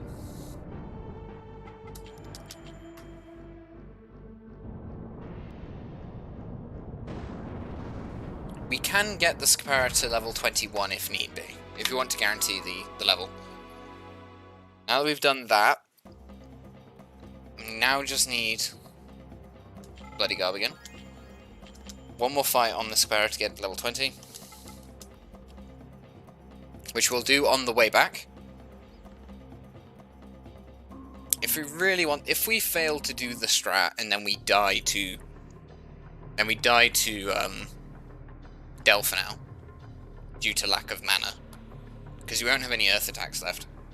We won't have any air attacks left. We're going to use them both, or at least we're going to use one on Earth Boss. If he does over half his health, then we're good. Or if it crits, we're good. But generally speaking, you want Earth attacks to kill the Earth Boss because of the enhancing of the arena. That 1.4 times multiplier is very relevant. But a critical hit would also compensate for the difference. We don't need it to we don't need it to kill. We need it to do over half in a non-critical hit. If that's the case, and we get the 2 turns, then we're good. We are probably going to have to go through one more fight, which is why I'm fine to use the mana there. Uses half our mana. If we get one more fight, then Scaparana's fine. There we go. Yes, we end at 49. So 49 may not quite be enough. It may not quite be enough. But if it isn't enough, then we have a de facto answer on how much speed you need to get 2 turns on the Earth Boss before Delphinel is summoned.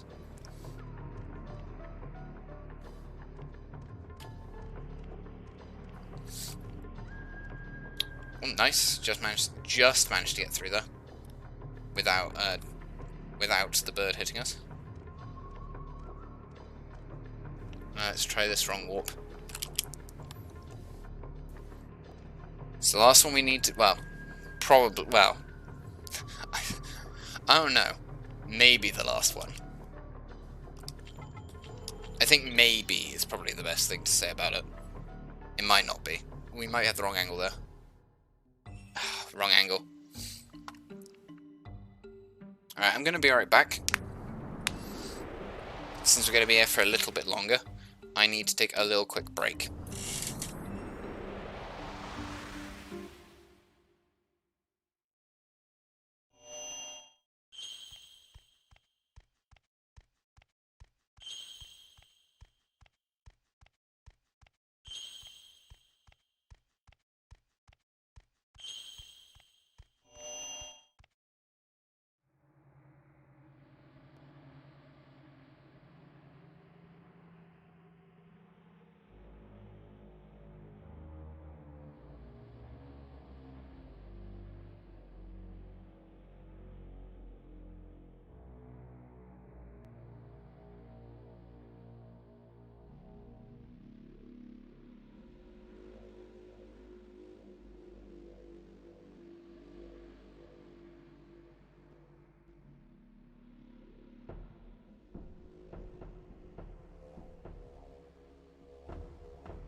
And we are back. Sorry about that.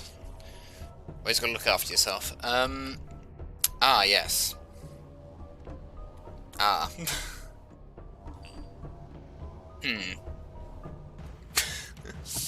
Well, I can't really go around him, can I?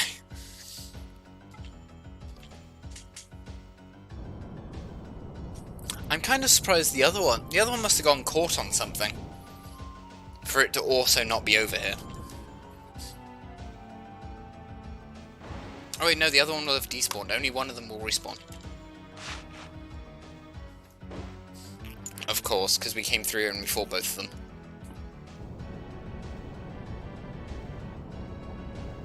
Oh no, we're poisoned. Not a great strategy against us. We're susceptible to all status conditions, but flesh to stone's what you need to do. Or instant death. Ring of Venom. Well, we can't use it.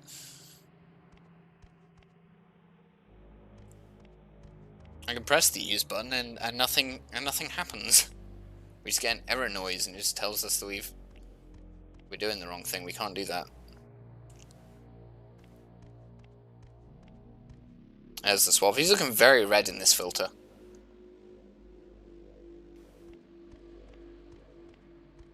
To be fair, the swabs are very red.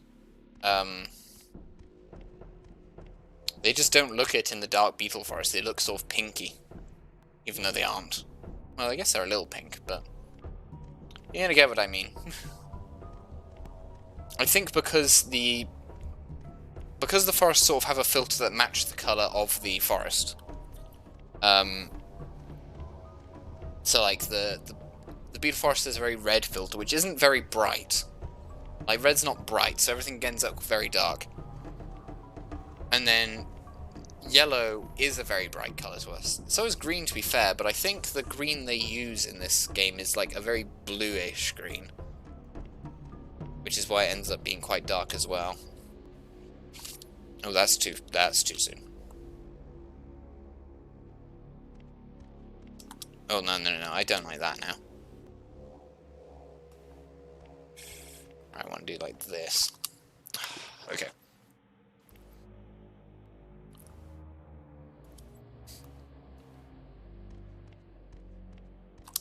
There we go, like there. That looks good.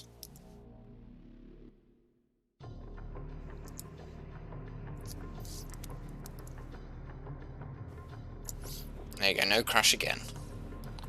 And we're just going for the wrong warp now.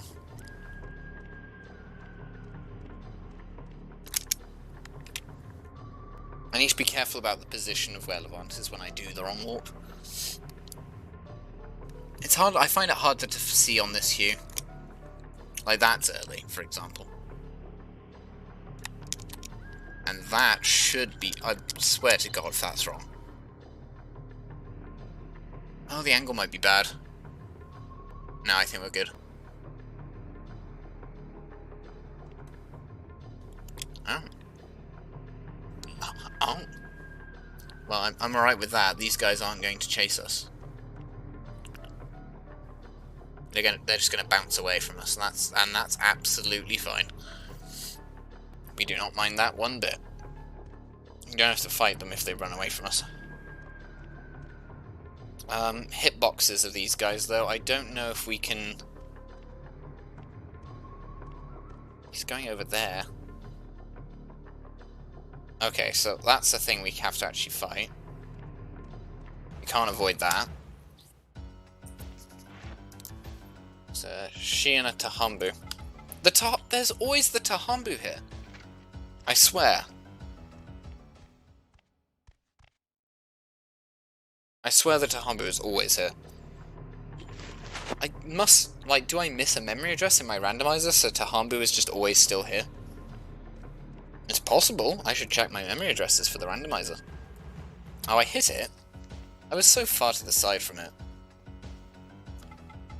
Boo. Boo, your hitboxes suck. I don't want to die to the trap. Okay, I'm gonna have to, like...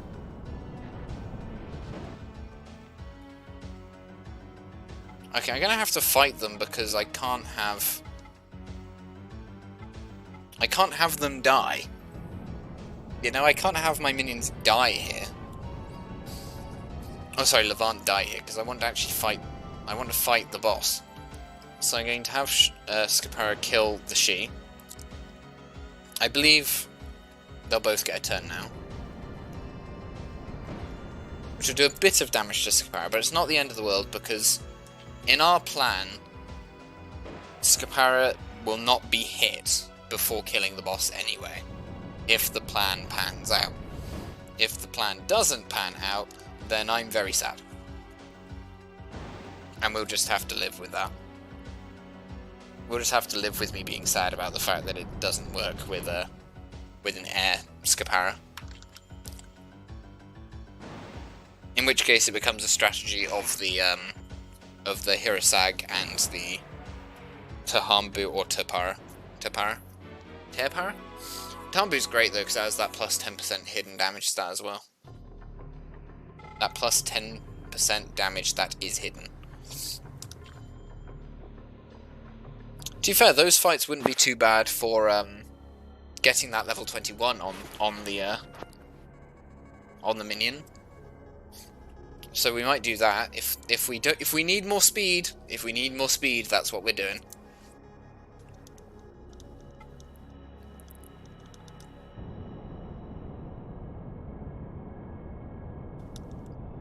I can't tell. This is like meant to be a lake, right? But we can see the bottom of the tree.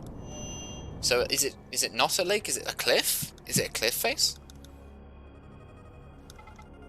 I always interpreted it as a lake. Was it just? Am I just looking at the reflection of the tree and I'm stupid? It's a reflection of the tree and I'm stupid. It is a lake. I don't know why I thought I could see the bottom. I guess I was looking at like the top. But it was, I don't know, it looked a bit weird. I don't know. I mean, it clearly was a reflection. I'm just wondering why I misinterpreted it for a second there. Yeah, it's the top of the tree. I don't know why I know what the top of the tree looks like. I don't know why I thought that was the upside down for some reason. Or so that was the base, rather. I don't know. Now's not the time. Now, to worry about that. Now's the time to find out if 49 speed is enough. Or if you need 50.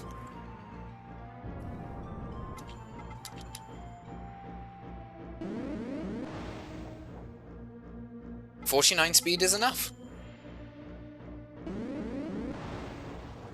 Nice.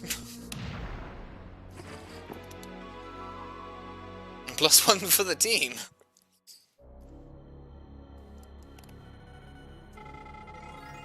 Level 21 Scapara. And it has enough mana to its attack once against Kashidra.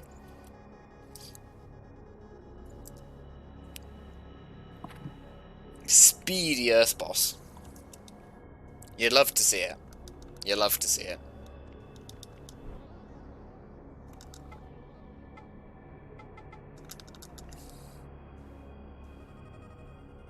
We also got 2 criticals there. I don't know if 1 critical was necessary. I didn't really see the damage output. I think it wouldn't have been. I don't think it was necessary. It certainly wouldn't have been had we gained that level. That additional 2 attack would have made all the difference.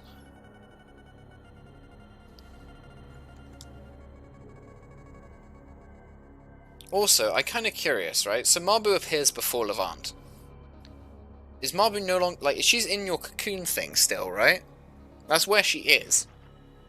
So the ghost that they possess is the spirit of the but the person's still in the cocoon, right? I'm a bit confused, because in Jade Cocoon 2, right? The person is the spirit of the person trapped in the forest is the one that becomes the disciple of darkness, right? The person who's still in the forest is blissfully unaware of the fact that they're a disciple of darkness. They don't know.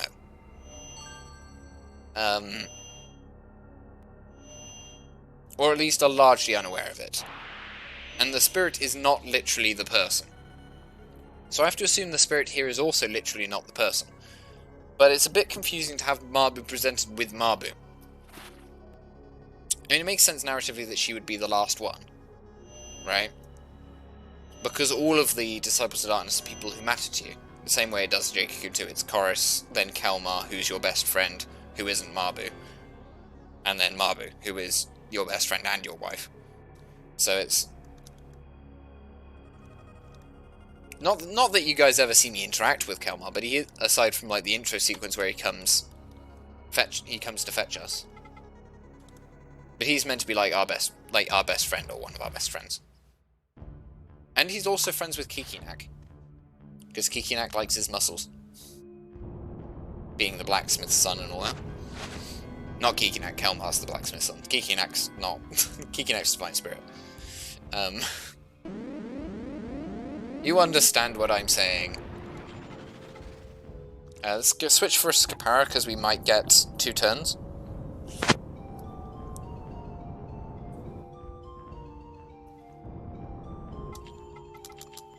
Or at least we'll get the opportunity to switch. If Kashidra... Oh, nice! Straight away on the crit. And a... I love Scapara. That is all we asked of you, Scapara, was to do that. Get one good hit in, and then be out of mana.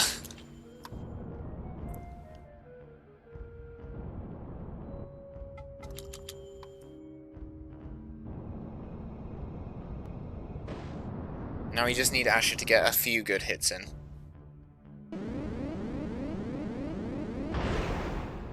Okay, good. We want magic. Asher's like magic. They have good resistance to it. Double turn?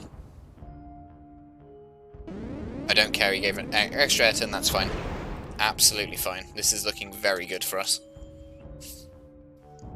We're on track to kill Kashidra before Kashidra gets the opportunity to use healing magic.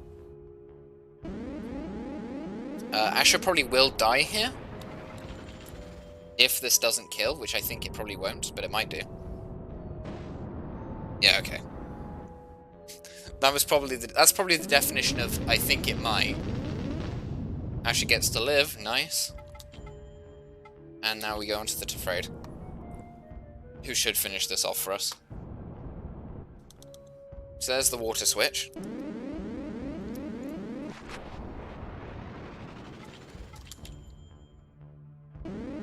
There was no real advantage to doing that, but but I wanted to anyway. So it's just Chosen One versus Tefraid now. And we have the Scapara in backup if we need it.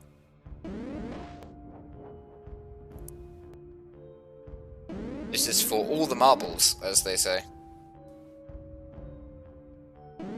Chosen One actually, of the actual boss enemies, as it were, Chosen One's like got the best stats. It just doesn't tend to be relevant because you often, 2 or 3 hit him. But his stats are actually good. Aside from like Wind Boss, who like blocks a lot.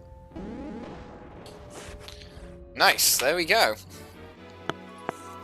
Just under 3 hours 30 minutes. So 3 hours 29 minutes 42 seconds, and I took a break for a couple minutes there. And Tefraid gets a lot of levels because they're both level 23. There we go. Jade Cocoon, but I can't use any items at any point. So we had a rough start, as we always do. The start just is rough. When you do these challenge runs. Because the start of the game is just the hardest part of the game, honestly. When you constrain yourself like that, or when you, But no, it just kind of is the hardest part of the game anyway, if I'm honest. Like, all things considered, even when you're doing the any percent strat, the hard parts, quote unquote, are does Kikinak crit me, capturing the Mardreg, and then making sure that Arpatron kills the poacher. And those are all in the first half of the game. Clitoris is annoying because are you lucky? But like those are, and then it's the wrong warps. But those aren't really a marker of the difficulty of the game. That's just a difficulty of the strategy you're employing. But the game itself... Well, I mean... Yeah, I mean, I guess that's also true for the poacher with Arpatron. I don't know. I think the game is hardest at the start.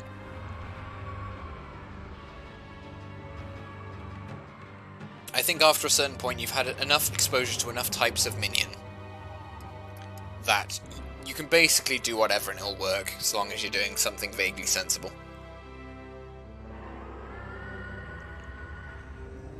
Like picking out minions that are actually good, as opposed to the ones that are garbage.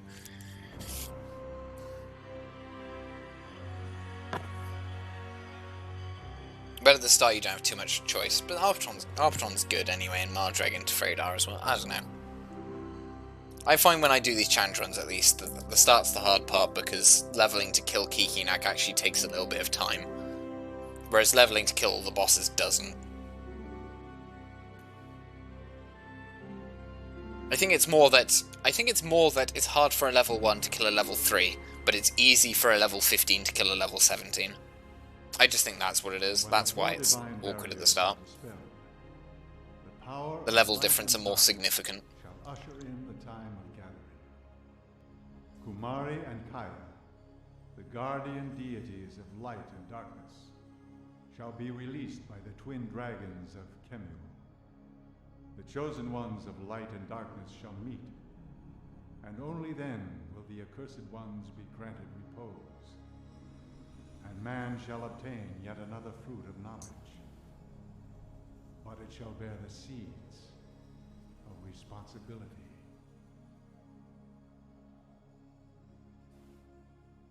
So according to Jade Cocoon 2 now, like, the forest is basically banished to the wormhole, right? The wormhole forests. Which is what all those other ones are, right? Which is why you have to go through the Kamari Gate to get to them. And... what was it? What do they refer to the age as? They say it's the age of Cocoon Masters, but they also refer to it as, like, the age of ordeals or something. Referring to the Barrier Gate and those 4 forests encroaching territory into other people's villages, swallowing them whole and all this kind of stuff.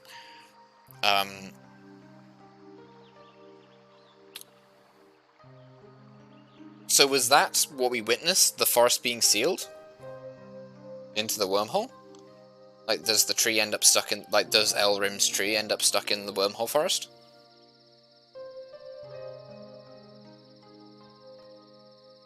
And how did us being in what was essentially the Netherworld forest, which is what we were in, those were the 3 Netherworld forests, how did that impact the real forests in order to cause them to go to the wormhole forest? And what was that like to interact with? Did the whole Barrier Gate get lifted and whooshed away?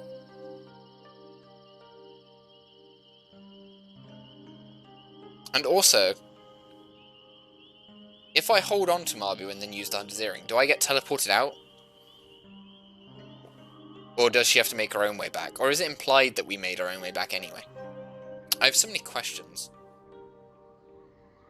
I must contact the writers of this game and find out.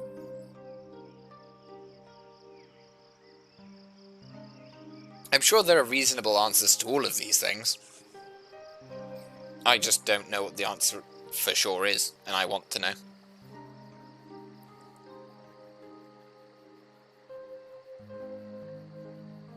So, we have an interesting challenge for the next run, now that we have completed the no items run.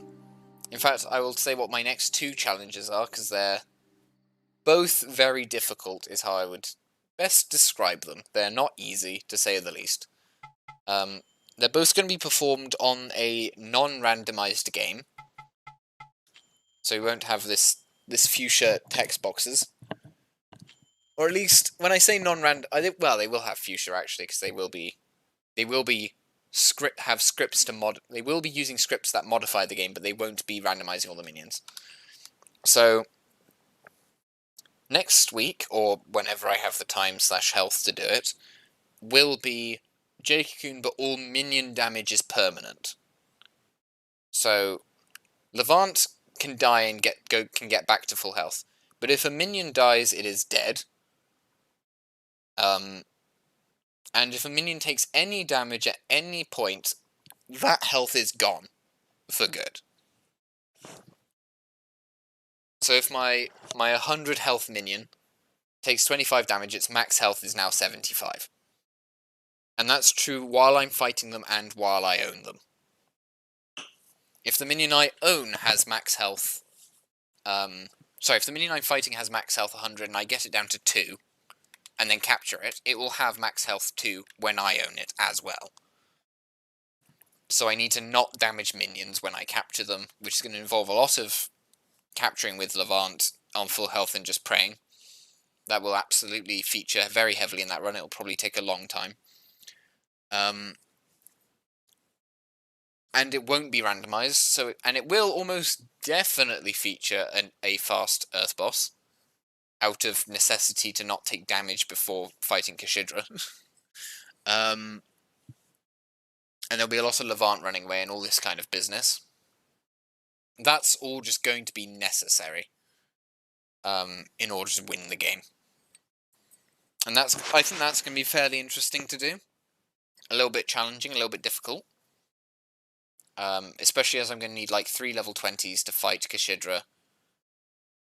It'll be easy to get them there with full health once I'm fighting the Earth boss, but getting them to full health at level 20 is quite hard. Because it means I have to one-shot everything. So that's going to be interesting. One way I can mitigate this is by merging that minion with another minion.